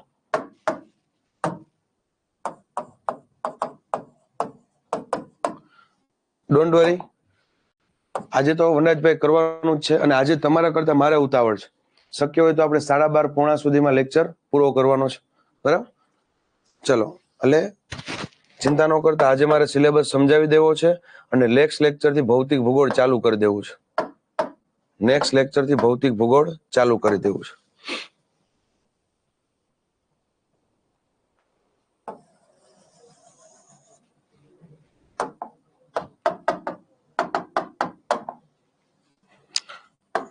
સૌથી પહેલા તો કેટલા રાજ્યમાંથી પસાર થઈ? મધ્યપ્રદેશ, બરાબર, પછી મહારાષ્ટ્ર, અને છેલ્લે કયું આવે? ગુજરાત. છેલ્લા એ અંતિમ સ્થાન છે.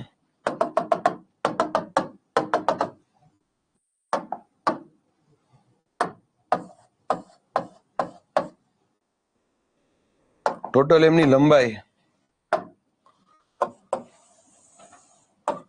બરાબર, ટોટલ લંબાઈ પૂછે મિત્રો તો કેટલી આવે? 1312 કિલોમીટર. ટોટલ લંબાઈ કેટલી આવે? 1312 કિલોમીટર. રેડી? આઈડિયા નથી ચિરાગભાઈ. ભોતિભોગ એટલે શું? ભોતિભોગ, આવું નામ પહેલી વાર એમનું ચિરાગભાઈ. રાજકોટ, ગોવિલભાઈ મૂળ રાજકોટ, હાલ ગાંધીનગર, અને સાવ જૂનું ઉપલેટા ધોરાજી પાસે. ચોટીલાનો ડુંગર જ્વાળામુખી. જો અંબાઈ, ચોટીલા કયો, પાવાગઢ કયો, કાળો ડુંગર કયો કે ગિરનાર કયો, ચારે ચાર જ્વાળામુખી છે, પણ અત્યારે નિષ્ક્રિય છે. જ્વાળામુખી પર્વતથી બનેલા નિષ્ક્રિય છે, સુષુપ્ત અવસ્થામાં નથી. તો શ્લોકભાઈ આપણે આ બધો ડેટા સમાવેશ નહીં કરી શકીએ, બરાબર? એટલે સીધું આપણે ડ્રો કર્યું છે. મધ્યપ્રદેશની અંદર 4 વસ્તુ યાદ રાખવાની છે. મધ્યપ્રદેશમાં 4 વસ્તુ યાદ રાખવાની છે. સૌથી પહેલા તો નર્મદા સાગર બંધ. ઉદ્ગમ સ્થાન તમને ખ્યાલ છે ક્યાં છે? અમરકંટક.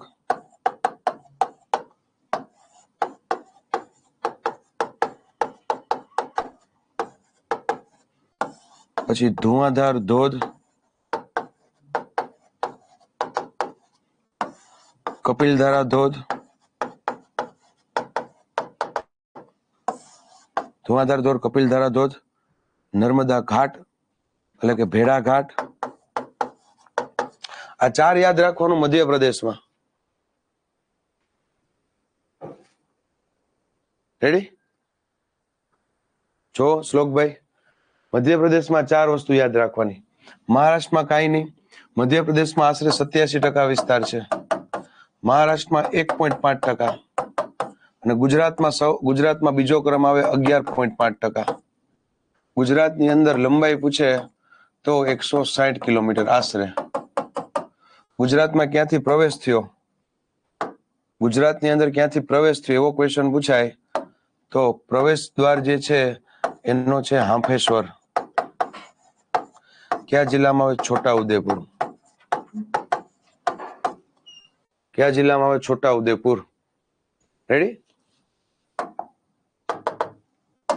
ગુજરાતના કયા જિલ્લા? તો છોટાઉદેપુર, એના પછી નર્મદા, વડોદરા. વડોદરામાં સાવ ઓછો ભાગ છે, અને ભરૂચ. ભરૂચમાં નર્મદામાં સૌથી વધુ ભાગ છે. છોટાઉદેપુર, વડોદરામાં ઓછો ભાગ છે. જોવા પછી અહીંયા સરદાર સરોવર બંધ આવે, જેની ઊંચાઈ 138.68 મીટર છે. 138.68. અહીંયા સ્ટેચ્યુ ઓફ યુનિટી આવે.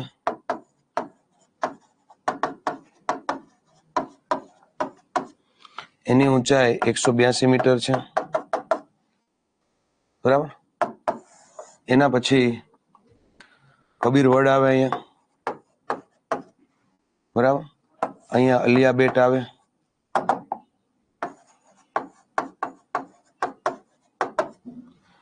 અહીંયા રંગ અવધૂતનો આશ્રમ આવે. રંગ અવધૂતનો આશ્રમ, બરાબર? તો આ અગત્યના પોઈન્ટ છે. નર્મદાના જોઈ લ્યો એકવાર. નહીં આવે હરપાલભાઈ, ચિંતા કરતા નહીં. અહીંયા જે કરાયું એવું જ કરજો. ભૌતિક ભૂગોળ કેવું આવે હવે આપણે એ જ જોવાનું છે નેક્સ્ટ લેક્ચરથી. ધુઆધાર ધોધ જુનિયર ક્લાર્ક કે તલાટીમાં પૂછાણું. યસ નીરુબેન. ભાળભૂતનો મેરો ભળે 18 વર્ષે. યસ મેળાભાઈ.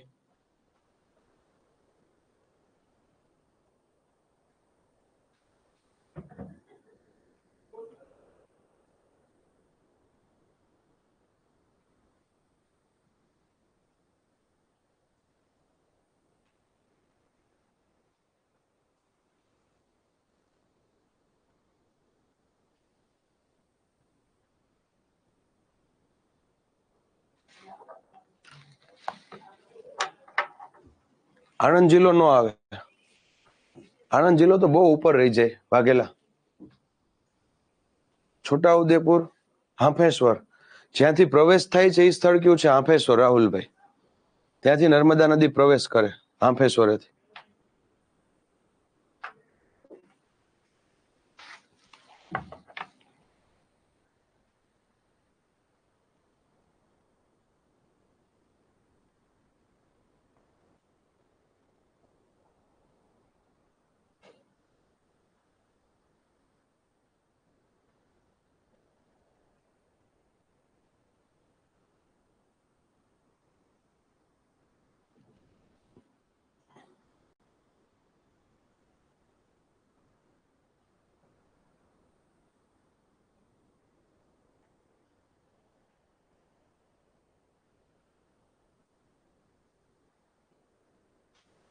ડન.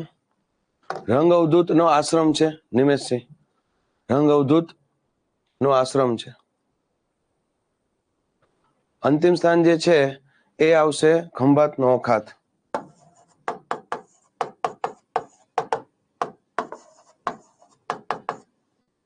રંગ અવધૂત નો આશ્રમ છે નારેશ્વર ખાતે. આશ્રય પૂજ્ય મોટાનો પણ આશ્રમ આવે. આનાથી વધુ ડીપમાં જઈ શકે પણ વધારે નથી જવું.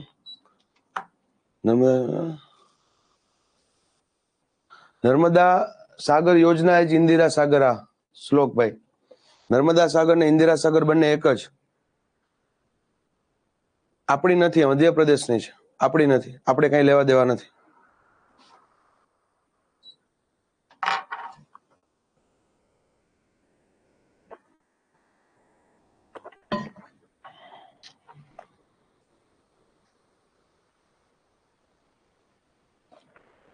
ચલો હવે સિલેબસની શરૂઆત કરીએ.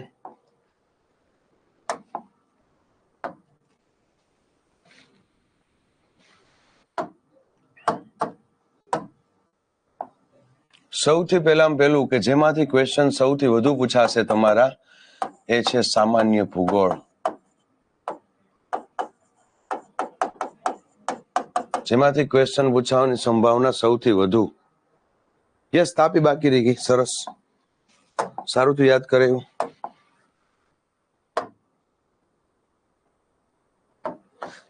તાપીમાં આ રીતના સેમ ટુ સેમ જ આવશે. ઉદ્ગમ સ્થાન જે છે બરાબર એ બેતુલ સરોવર, બરાબર, મહાદેવની ટેકરી,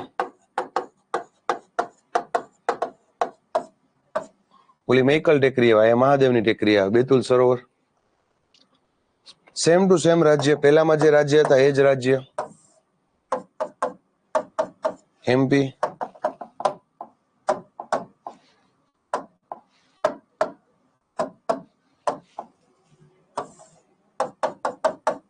એમપી. આનો સૌથી વધુ વિસ્તાર મહારાષ્ટ્રમાં છે. મહારાષ્ટ્ર ને ગુજરાત. ટોટલ વિસ્તાર જે છે, ટોટલ લંબાઈ જે છે એ 724 કિલોમીટર અને ગુજરાતમાં આશરે 224 કિલોમીટર છે. ગુજરાતમાં પ્રવેશ દ્વાર જે છે આ અંતિમ સ્થાન.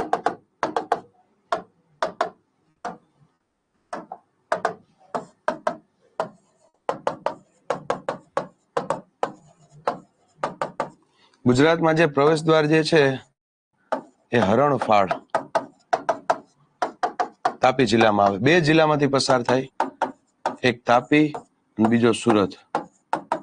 સુરત જિલ્લામાં બંધ આવે કાકરાપાડ, માંડવી તાલુકો, સુરત જિલ્લો. તાપી જિલ્લાની અંદર બંધ આવે ઉકાઈ. બંધનું નામ શું છે મિત્રો? ઉકાઈ. સોનગઢ તાલુકો અને તાપી જિલ્લો. આટલું જોઈ લ્યો આમાં પહેલા.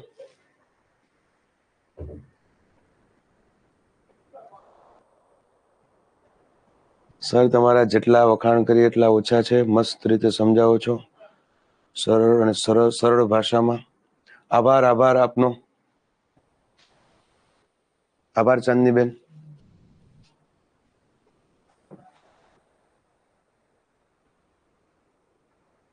તાપી નદી પર કર્ણની અંતિમ. યસ શ્લોકભાઈ, રાઈટ.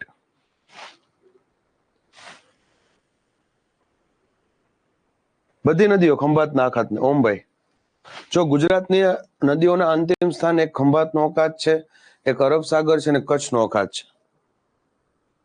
યસ, આપણે ગઈકાલે જ કીધું રાજેશ્રીબેન, આ નદીનો જન્મદિવસ ઉજવાય છે અષાઢ સુદ સાતમ. સુરતના લોકો ઉજવે છે. પછી નર્મદાનો મહાસુદ સાતમ મધ્યપ્રદેશના લોકો ઉજવે છે. આ નદીના અન્ય નામ પણ છે. તાપ્તી તરીકે ઓળખાય, સૂર્યપુત્રી તરીકે ઓળખાય, તાપ્તી તરીકે ઓળખાય, સૂર્યપુત્રી તરીકે ઓળખાય, ભયંકર નદી તરીકે ઓળખાય. કેમ કે જયારે પૂર લાવે છે ત્યારે દક્ષિણ ગુજરાતમાં ખૂબ જ અઘરું પડે છે. ઓફિશિયલ સિલેબસ આપ્યો તેમાંથી એક એક કરીને સમજાવી દો. યસ વનરાજભાઈ, હવે આના પછી ઈ જ છે.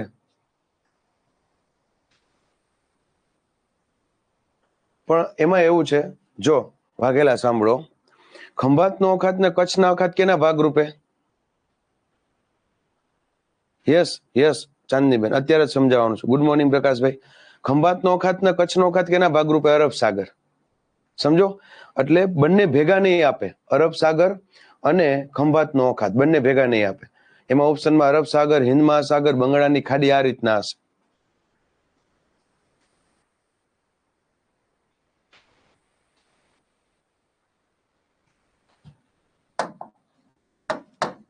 દક્ષિણ ગુજરાતના શોક તરીકે પણ કુખ્યાત છે.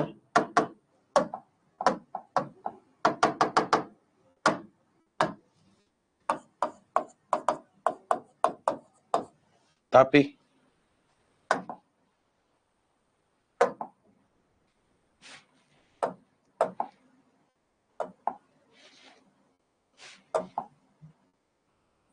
જોઈ લ્યો એકવાર આ નદી. યસ, મગદલ્લા બંદર છે ત્યાં આવે, તાપી નદીના મુખ પાસે. તાપ્તી એનું ઉપનામ છે હર્ષભાઈ, સૂર્યપુત્રી ઉપનામ છે.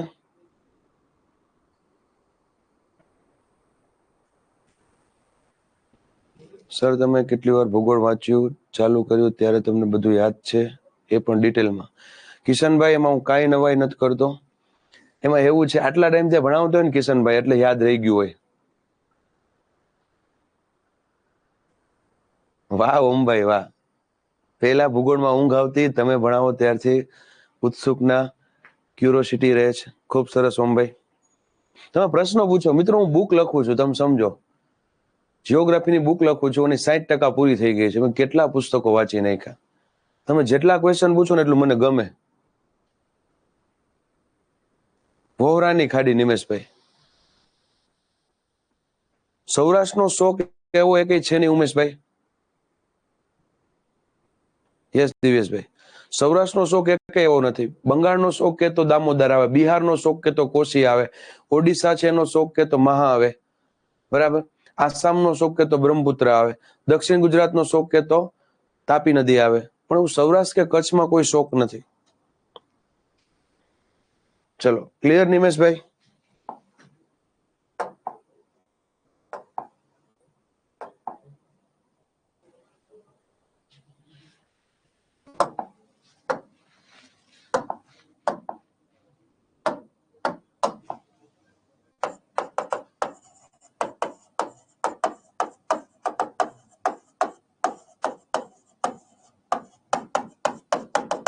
શું છે મિત્રો? અભ્યાસક્રમની સમજૂતી. હવે બધાનું ધ્યાન અહીંયા. હું આખે આખો અભ્યાસક્રમ તમને સમજાવી દઉં, બરાબર. અભ્યાસક્રમની સમજૂતી. સૌથી પહેલા તો ભૂગોળ જે છે મિત્રો, ભૂગોળ that is divided in 4 parts. સામાન્ય ભૂગોળ,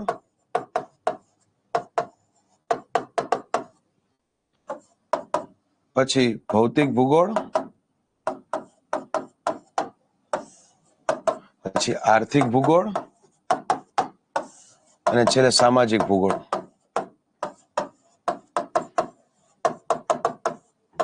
આટલા ભાગમાં વિભાજિત છે, જોઈ લો.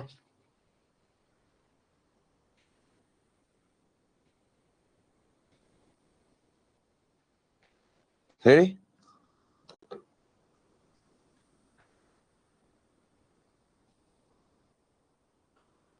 ચાલો રાજેશ સમજાવવાનું નહીં. કોઈ નદીનું ઉદ્ગમ સ્થાન નથી, એટલે શું કહો છો? આભાર દેવભાઈ, આભાર. સૌથી લાંબો રેલ માર્ગ જે છે એ વિવેક એક્સપ્રેસ. વિવેક એક્સપ્રેસ દિબ્રુગઢ થી કન્યાકુમારી. દેવરાજસિંહ. ફરી પાછું વનરાજભાઈ જોજો, હવે બુક કઈ લેવી? માનવભાઈ અત્યારે બુક નું વિચારતા નહીં, અત્યારે ખાલી પીપીટી અને બોર્ડ વર્ક કરો. પછી આગળ એવું લાગે તો જીસીઆરટી વાંચી લેજો. આપણે ભણ્યા એ ક્યુ ભૂગોળ હતું. ખૂબ સરસ ક્વેશ્ચન નીરુબેન. પણ અહીંયા હું ટોપિક લખાઈ દઉં એટલે તમને આઈડિયા આવી જશે નીરુબેન, બરાબર? ઓકે ચલો. તો પેલા તો સામાન્ય ભૂગોળ, બધાનું ધ્યાન અહીંયા, બધાનું ધ્યાન અહીંયા. ઓમભાઈ સમજાઈ દઉં. પહેલા સમજો, સામાન્ય ભૂગોળ એટલે શું?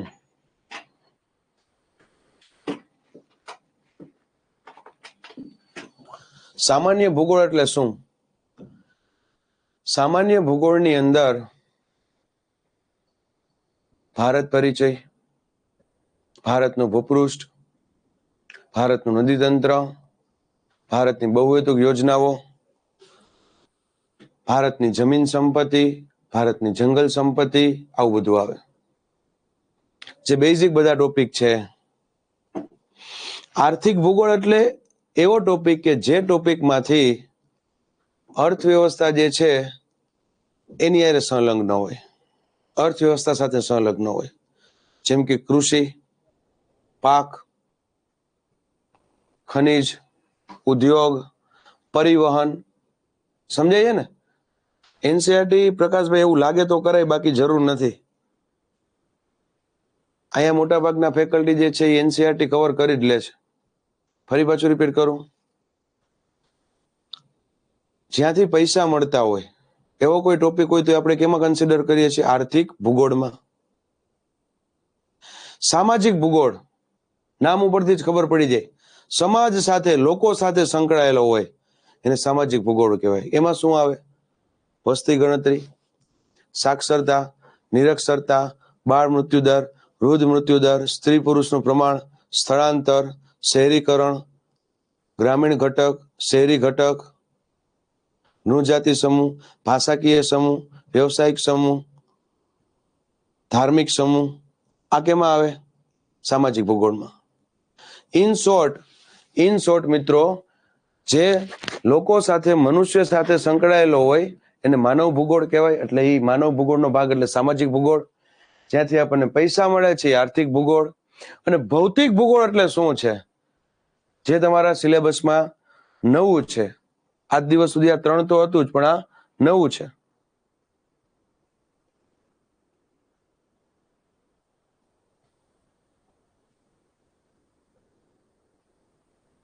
શ્લોકભાઈ બધા માટે નવું છે, ચિંતા કરોમાં થઈ જશે. બરાબર? આપણે એટલું ડીપમાં નથી જવું, તમે બધા લોકો ડિપ્રેશનમાં આવી જાવ. જે પૂછાવા લાયક છે એ જ આપણે કરાવવું છે. ભૌતિક ભૂગોળ એટલે પૃથ્વીની ઉત્પત્તિથી લઈ અને અત્યાર સુધીનું તમામ એ ભૌતિક ભૂગોળમાં આવે. પૃથ્વીની ઉત્પત્તિ થઈ તો એ ભૌતિક ભૂગોળનો ટોપિક થાય. અત્યારે ક્લાઇમેટ ચેન્જ થાય છે, ભૌતિક ભૂગોળનો ટોપિક થાય. સમુદ્ર શાસ્ત્ર ભૌતિક ભૂગોળનો ટોપિક થાય. વાતાવરણની સંરચના, સંઘટના ભૌતિક ભૂગોળનો ટોપિક થાય. ખડક, ચક્રવાત, જ્વાળામુખી, આ બધું ભૌતિક ભૂગોળમાં આવે. રેડી?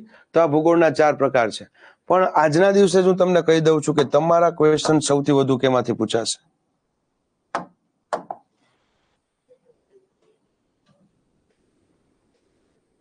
આ તમારું આઈએમપી છે. આ તમારું મોસ્ટ આઈએમપી છે. આ તમારું મોસ્ટ આઈએમપી છે.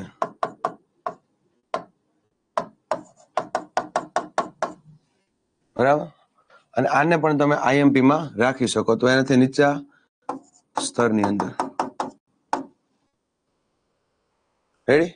આના આધારે તમને ખબર પડી ગઈ છે. સૌથી પહેલા તમારે સામાન્ય ભૂગોળ વ્યવસ્થિત કરવું પડે, પછી આર્થિક ભૂગોળ કરવું પડે, પછી ટાઈમ વધે ને તો આ 2 ભૂગોળ કરવાના, પછી ટાઈમ વધે ને તો આ 2 ભૂગોળ કરવાના. સારું કહ્યું દેવભાઈ.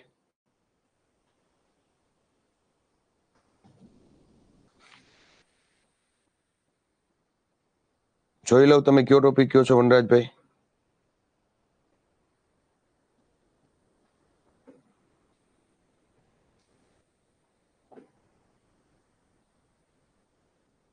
અચ્છા, વર્તમાન પ્રવાહના સંદર્ભમાં ભૂગોળ. એ તો સિમ્પલ છે. વર્તમાન પ્રવાહ એટલે તમે જે કરંટ અફેર રીડ કરો ને, કરંટ અફેર, એ કરંટ અફેરનું જે ભૂગોળ હોય ને 6 મહિનાનું કે 8 મહિનાનું, એ પૂછાય. બરાબર? જેમ કે સિંધુ કરાર ભૂગોળનો ટોપિક છે, તો એ પૂછાઈ શકે. કોઈ નવો પાવર પ્લાન્ટ થયો હોય, power plant, nuclear power plant છે કે હાઇડ્રો ઇલેક્ટ્રિક પાવર પ્લાન્ટ છે, એ પૂછી શકે વનરાજભાઈ. બરાબર? કોઈ ભૂસ્ખલન થયું હોય, ભૂસ્ખલન, એ કરંટની ઇવેન્ટ છે તો એ પૂછી શકે. તમને ખ્યાલ છે ભૂતકાળમાં બદ્રીનાથ કેદારનાથ વિસ્તારની અંદર ભૂસ્ખલન થયેલું હતું તો એ પૂછી શકે. સમજો, કોઈ નદી જે છે, નદી જોડો પરિયોજના છે, એમાં બે નદીને જોડે છે અને વર્તમાનનો પ્રશ્ન છે તો પૂછી શકે. કોઈ વિવાદ થયો છે, કાવેરી વિવાદ, નર્મદા વિવાદ તાજેતરમાં છે તો એ પૂછી શકે. રેડી? ઓકે. કરંટ અફેર ચાંદીબેન છેલ્લા 6 મહિનાનું કરો, 4 થી 6 મહિનાનું કરવું જોઈએ. એક એક સિલેબસના ટોપિક કરાવો. અરે કરાવવાના જ છે હરેશભાઈ, શું કામ ચિંતા કરો છો? રેડી? હવે એ ક્વેશ્ચન થાય, સાહેબ સામાન્ય ભૂગોળમાં શું શું આવે? તમને ક્લિયર તો થઈ ગયું ને? બરાબર.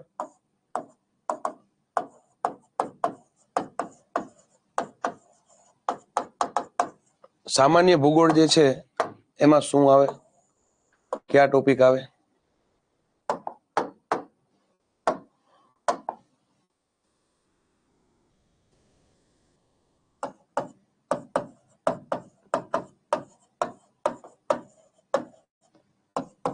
ભારત પરિચય, ભારતનું ભૂપૃષ્ઠ, ભારતનું નદી તંત્ર, ભારતની બહુહેતુક યોજના, ભારતની જમીન, ભારતની જંગલ સંપત્તિ, સરોવરો,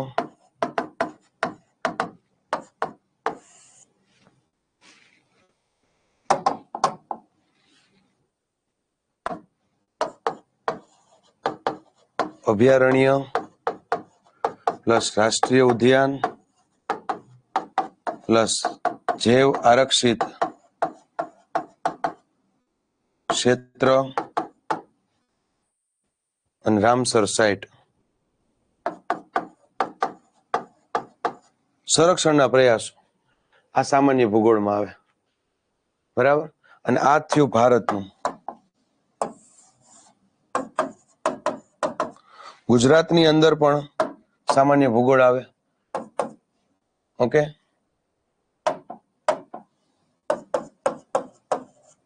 ગુજરાત પરિચય, ગુજરાતનું ભૂપૃષ્ઠ, ગુજરાતનું નદી તંત્ર, ગુજરાતની જમીન, ગુજરાતના જંગલ, ગુજરાતના અભયારણ્ય,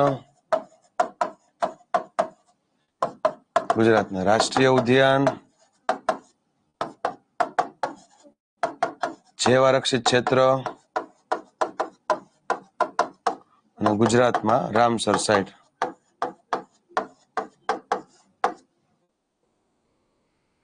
બરાબર. આ સામાન્ય ભૂગોળ ગુજરાત અને ભારત બંનેમાં આવે. આમાં હજી તમે ટોપિક એડ કરી શકો, પણ આ મોસ્ટ આઈએમપી. સામાન્ય ભૂગોળના બધા ટોપિક થઈ ગયા નિમેશભાઈ, એક પણ ટોપિક બાકી નથી. એટલે જ મેં કીધું હતું કે અભ્યાસક્રમ પૂરો થશે આજે, પછી જ હું કરાવીશ સિલેબસ, એટલે તમને આઈડિયા આવે કે આ બધું થઈ ગયું છે. આપણે જોઈ લ્યો.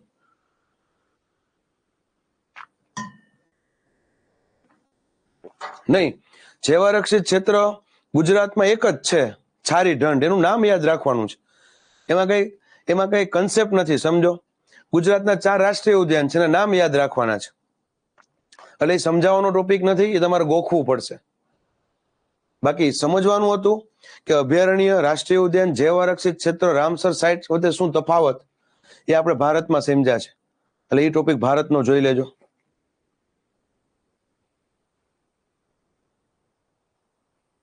નહીં, એમાં વનરાજભાઈ ભલે લખ્યું, પણ એ લોકો સામાન્ય ભૂગોળ જે છે, બરાબર છે, એને ભૌતિક ભૂગોળ કીધું છે, અને ભૌતિક ભૂગોળને સામાન્ય ભૂગોળ કીધું છે. ખરેખર સામાન્ય ભૂગોળમાં આ બધા ટોપિક આવે. એટલે તમે એ સિલેબસ છે એમાં નામ ઇન્ટરચેન્જ કરી નાખજો. સામાન્ય ભૂગોળમાં આ બધા ટોપિક આપણે લેશું.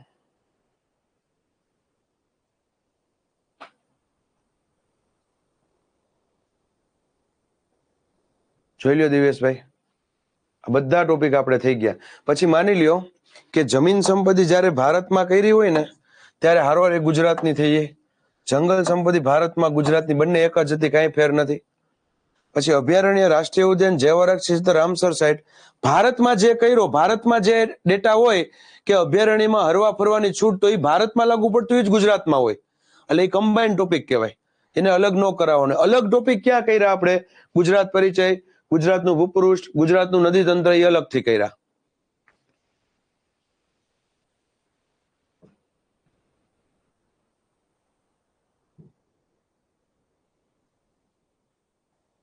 રેડી? તો આ સામાન્ય ભૂગોળ કમ્પ્લીટ થઈ ગયો.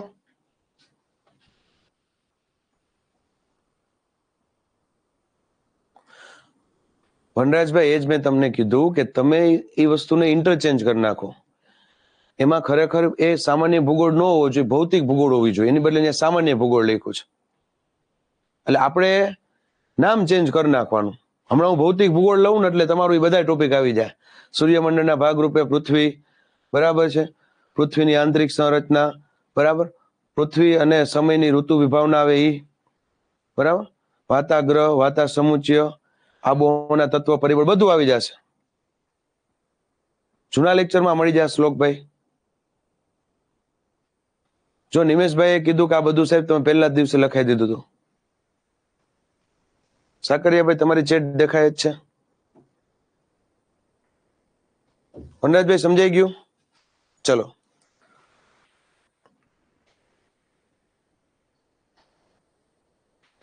એટલે એ ટોપિકના નામ જ તમને સમજાવી દઉં.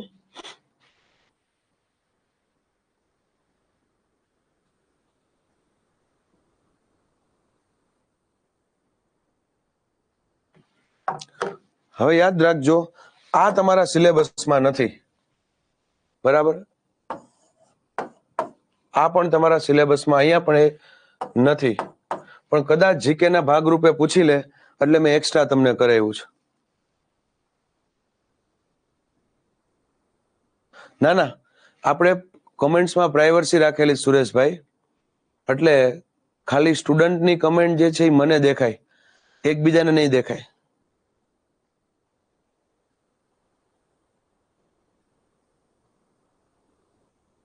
નહીં મનનભાઈ, એ ઇનફ છે. પછી એવું લાગે તો ટાઈમ મળે તો બીજું કરજો. એ તો જો ભાઈ મિત્રો, આ ખાસ યાદ રાખજો, બરાબર? ઉમેશભાઈ કહે છે કે મોસ્ટ આઈએમપી જે છે એ હસમુખ પટેલ સાહેબ છે, એટલે મોસ્ટ આઈએમપી ભૌતિક ભૂગોળ કહી શકીએ, બરાબર? પણ પહેલી વાર છે એટલે ઉમેશભાઈ ડાયરેક્ટ એટલું ભૌતિક ભૂગોળ નહીં પૂછે કે તમે સાવ એટલે સાવ પેપર ન લખી શકો. યાદ કરો, જુનિયર ક્લાર્ક ને તલાટીમાં, બરાબર, બધા લોકો રોષે ભરાયેલા હતા કે આટલું હાર્ડ પેપર હોય. એટલે એ વખત એ મગજમાં આવી છે હસમુખ પટેલ સાહેબ ને, એટલે એટલું અઘરું નહીં કાઢે કે તમારા 20-30 માર્ક જ આવે. ભૌતિક ભૂગોળને આપણે આઈએમપી કીધું છે, પણ મોસ્ટ આઈએમપી તો મારી દ્રષ્ટિએ સામાન્ય ભૂગોળ જ છે. પહેલી વાર કોન્સ્ટેબલમાં એ ભૌતિક ભૂગોળ પૂછે તો એવા અઘરા પ્રશ્ન નહીં પૂછે કે તમે આવ લખી જ ન હોગો, વાંચી જ ન હોગો, એટલે ચિંતા કરતા નહીં.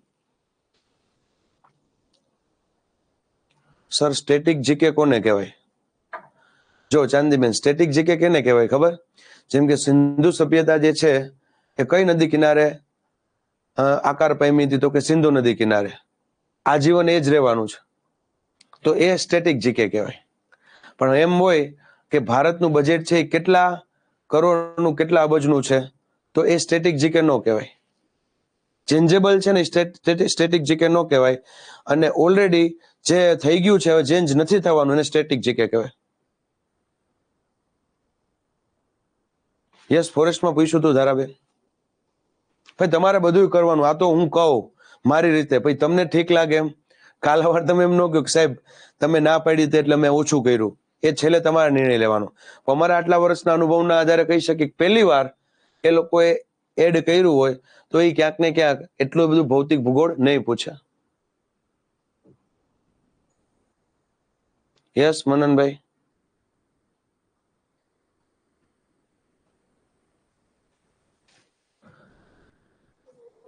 ચલો હવે એમાં લખેલો શબ્દ છે મુખ્ય પ્રાકૃતિક વિભાગ.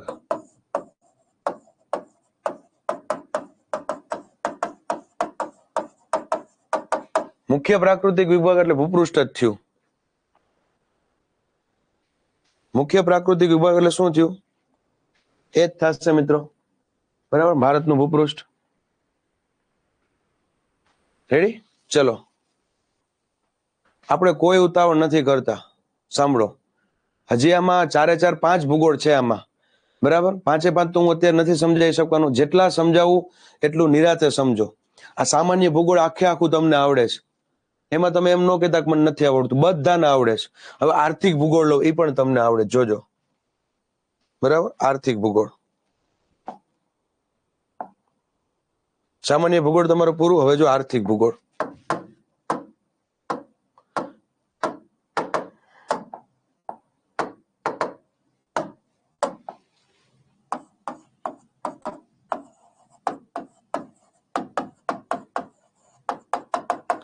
મિત્રો આર્થિક ભૂગોળ એટલે ઇકોનોમિક જીઓગ્રાફી. એટલે તમે જે ઇકોનોમી ભણો ને, બરાબર, એમાં મોટા ભાગના આ ટોપિકો આવી જાય. ત્યાં તમારે આનાથી ડિટેલમાં આવે. ક્યાં ટોપિક આવે આર્થિક ભૂગોળમાં? જોઈએ.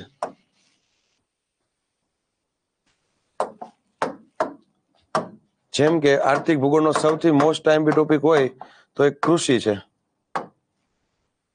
શરૂઆત જ ક્યાંથી થાય? કૃષિથી. પછી પાક, પછી ખનિજ, પછી ઉદ્યોગ અને પરિવહન. જોવો છો ને આ ટોપિક? ખૂબ સરસ. ઇકોનોમી મેઇન સબ્જેક્ટ હોય તો આ આર્થિક ભૂગોળના પ્રશ્ન મેં તમને હમણાં કીધું કે જેમાંથી આપણને આપણી અર્થવ્યવસ્થા જે છે એ સંકળાયેલી હોય. નહીં ધારાબેન, જંગલ જે છે, જંગલ એ પેલામાં લીધેલું છે સામાન્ય ભૂગોળમાં, એટલે આમાં આપણે નહીં લઈ શકીએ. આ થોડા ઘણા પૈસા એમાંથી મળે, પણ આ મેઇન કહેવાય આર્થિક ભૂગોળના ટોપિક.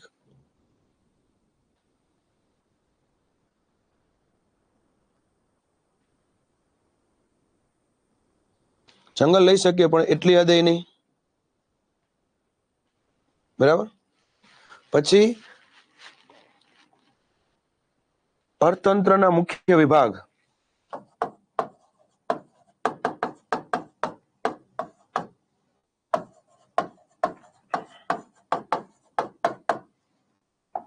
એ તમને ખ્યાલ છે,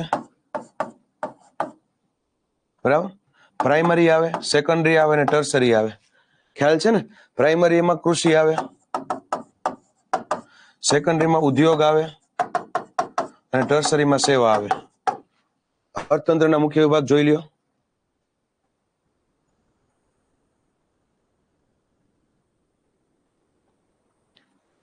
જે બાકી છે હું કહેતો જઈશ, બરાબર. જે બાકી છે ને એ અલગ ઇંકથી લખો. એક કામ કરો, આ આપણે આ બ્લુ કલર થી લખેલું છે. હવે જે બાકી છે ને એનો કલર આપણે અલગ રાખીએ. બાકી જે છે ને એનો કલર આપણે બીજો જ સિલેક્ટ કરી લઈએ. યસ, જેમ કે આ બાકી છે, આપણે અર્થતંત્રના આ પરિવહન ને બધું થઈ ગયું છે, એટલે એ આપણે બ્લુ કલરના પેન થી લખેલા. પણ હવે આ જે બાકી છે અર્થતંત્રના મુખ્ય વિભાગો,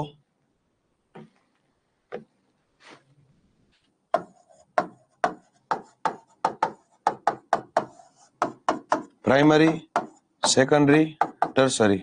પ્રાઇમરી જે છે એમાં શું આવશે? કૃષિ. ખ્યાલ છે ને?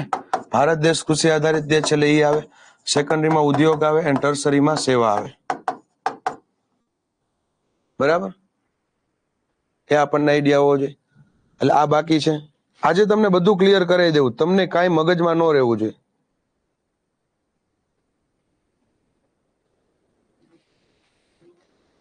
ઓકે?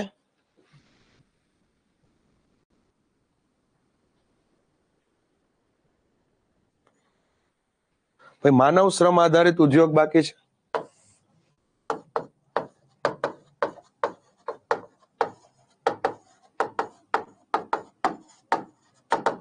એક ઉદ્યોગ તો થઈ ગયો છે, પણ માનવ શ્રમ આધારિત ઉદ્યોગ જે છે એ આપણે થોડોક અલગથી જોશું. જોઈ લો, આ થઈ ગયું તમારું આર્થિક ભૂગોળ. આર્થિક ભૂગોળમાં ખાલી 2 ટોપિક બાકી છે, ખાલી 2 ટોપિક.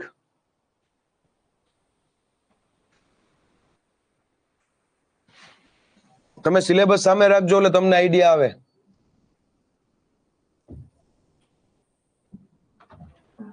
સિંચાઈનો બહુહેતુક યોજના આવે એ આપણે થઈ ગઈ શ્લોકભાઈ. બહુહેતુક યોજના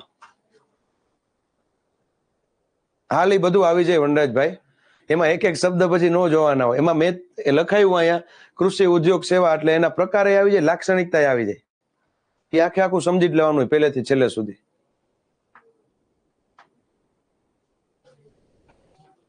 રેડી?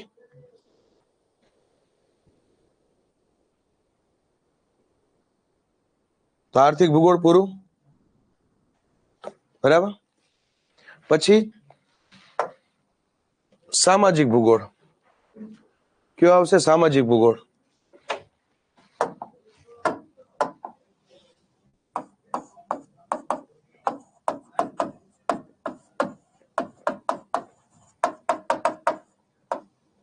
સામાજિક ભૂગોળ એમાં મોસ્ટ આઈએમપી ટોપિક છે વસ્તી ગણતરી.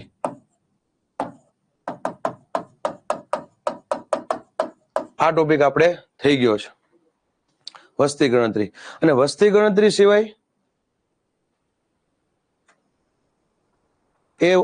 એમાં જ લઈ લેશું નંદિત, એમાં હારે જ લઈ લેશું. વસ્તી ગણતરી સિવાય સામાજિક ભૂગોળમાં બીજો કયો ટોપિક કરાયો હતો યાદ છે? કે ખાલી વસ્તી ગણતરી કરાવ્યું હતું મિત્રો? વસ્તી ગણતરી સિવાયના કયા ટોપિક કરવાના આપણે? તો કે સ્થળાંતર,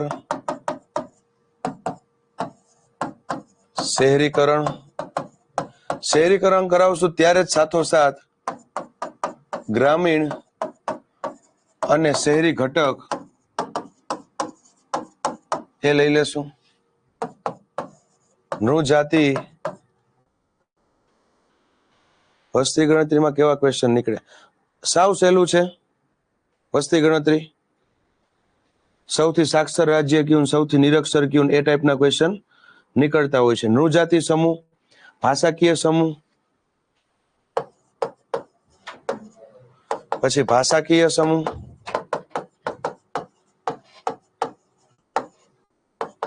નૃજાતિ સમૂહ, ભાષાકીય સમૂહ. બરાબર. પછી આ વસ્તીનું વિસ્તરણ, વસ્તી ઘનતા, વસ્તી વૃદ્ધિ, સ્ત્રી પુરુષ પ્રમાણ એ બધું એકમાં જ આવી ગયું. જનજાતિ,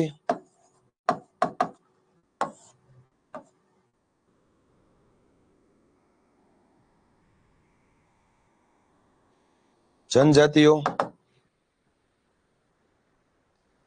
આ થઈ ગયું તમારું સામાજિક ભૂગોળ. જોઈ લ્યો. આટલા ટોપિક આપણે બાકી છે.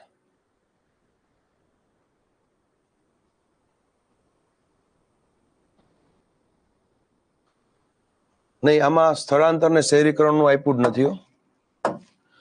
આ તમારા સિલેબસમાં જ નથી.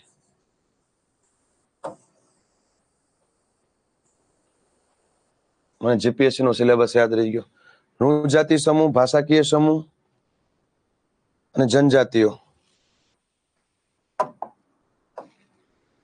રેડી? તો આ તમારો કયો સિલેબસ થઈ ગયો? સામાજિક ભૂગોળ. ક્લિયર છે ને? એટલે આ બાકી છે, જોઈ લેજો. નૃજાતિ સમૂહ એટલે શું? નૃજાતિ એટલે દ્રવિડો, અલ્પમોંગલ, નિષાદ, નિગ્રો, એ બધી પ્રજા નૃજાતિ એટલે. સાક્ષરતા કોઈ ટોપિક નથી વાઘેલા. સાક્ષરતા, નિરક્ષરતા, વસ્તી, સ્ત્રી પુરુષનું પ્રમાણ બધું વસ્તી ગણતરીમાં આવે. એ અલગથી કોઈ ટોપિક નથી વાઘેલા.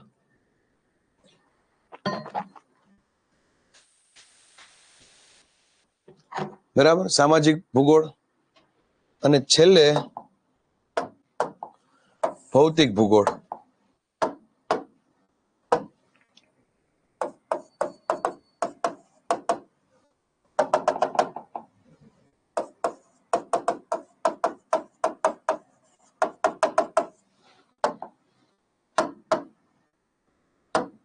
ભૌતિક ભૂગોળ તો પહેલેથી બાકી જ છે.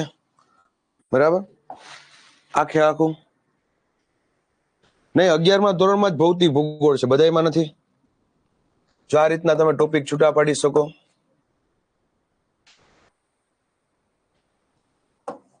સૂર્યમંડળ ના ભાગ રૂપે પૃથ્વી, આ પહેલામાં પહેલું. પૃથ્વીની ગતિ, સમય અને ઋતુની વિભાવના. પૃથ્વીની ગતિ, સમય અને ઋતુની વિભાવના.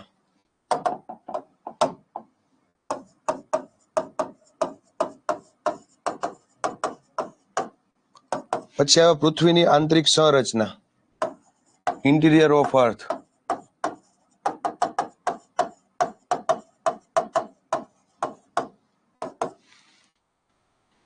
પછી મુખ્ય ભૂમિ સ્વરૂપ.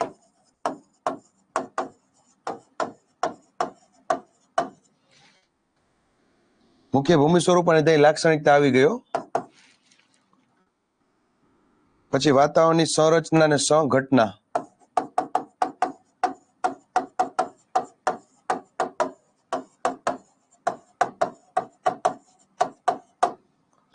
વાતાવરણની સંરચના અને સંઘટના. આબોહવાના તત્વ પરિબળ.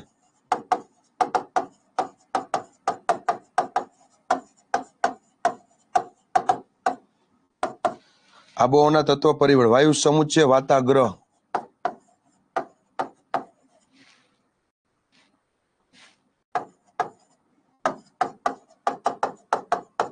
વાતાગ્રહ. વાતાવરણીય વિક્ષોભ. વિક્ષોભ. વાતાવરણીય વિક્ષોભ. બરાબર. આ બધું સમજાવવું 2 મિનિટ પહેલા લખી લઉં. આબોહવાકીય બદલાવ એટલે આબોહવા.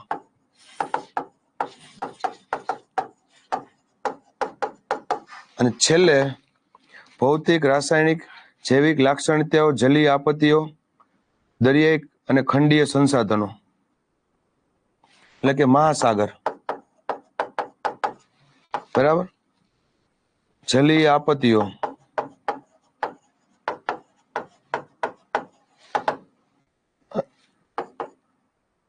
સંસાધનો, દરિયાઈ અને ખંડીય સંસાધનો. આ થયું તમારું ભૌતિક ભૂગોળ. રેડી? ફરી પાછું એકવાર જોઈ લ્યો. આ તમારું સામાન્ય ભૂગોળ આખું થઈ ગયું છે. એટલું ડીપમાં જોઈને ટેન્શન આવી જાય છે. હું તમને એક્સપ્લેનેશન ના જરાય નહીં. વનરાજભાઈ ટોપિકને છૂટા પાડી નાખવાના. બરાબર. ટોપિકને છૂટા પાડી નાખો એટલે બધું મસ્ત થઈ જાય. જો આ સામાન્ય ભૂગોળ તો આખું થઈ ગયું એટલે એની ચિંતા જ નથી. અને આમાંથી જ વધુ પ્રશ્ન પૂછાય. આ વાત પૂરી. આર્થિક ભૂગોળ એમાંય 70% થઈ ગયું છે. બરાબર. સિલેબસ નવો મળી જશે ગૂગલમાં, અથવા તો અહીંથી એવું હોય તો હું મોકલાઈ દઈશ. બરાબર. આર્થિક ભૂગોળમાં કેટલું બાકી છે? 20%. આ વાત પૂરી. સામાજિક ભૂગોળમાં 3 નવા ટોપિક કરાવવાના અને છેલ્લે ભૌતિક ભૂગોળ. ભૌતિક ભૂગોળ આખું બાકી છે. હવે શું છે થોડું જોઈ લ્યો.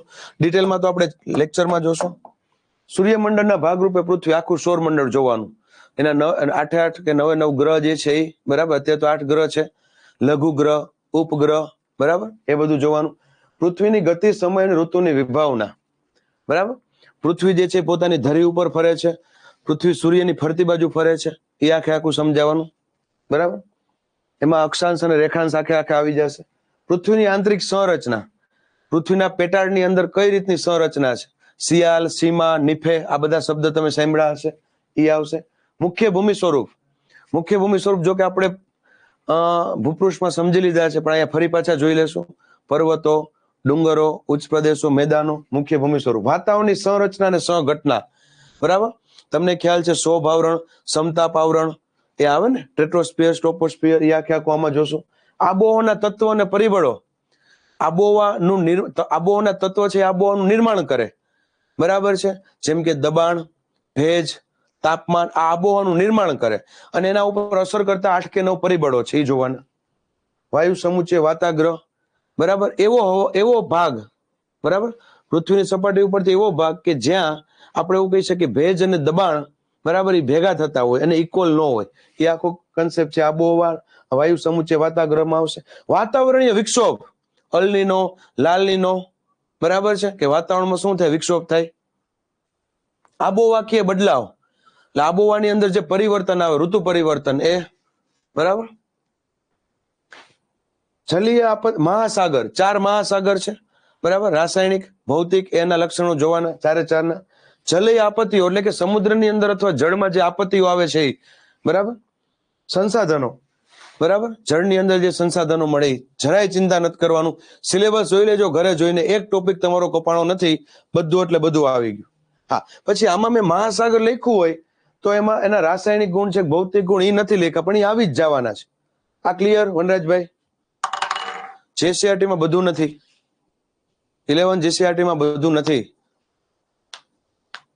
રેડી? ચલો મિત્રો, નાનકડું મારે કામ છે એટલે આપણે 10 મિનિટ વહેલો લેક્ચર પૂરો કરીએ છીએ. અહીંયા સુધી રાખીએ મિત્રો. જય હિન્દ, જય ભારત.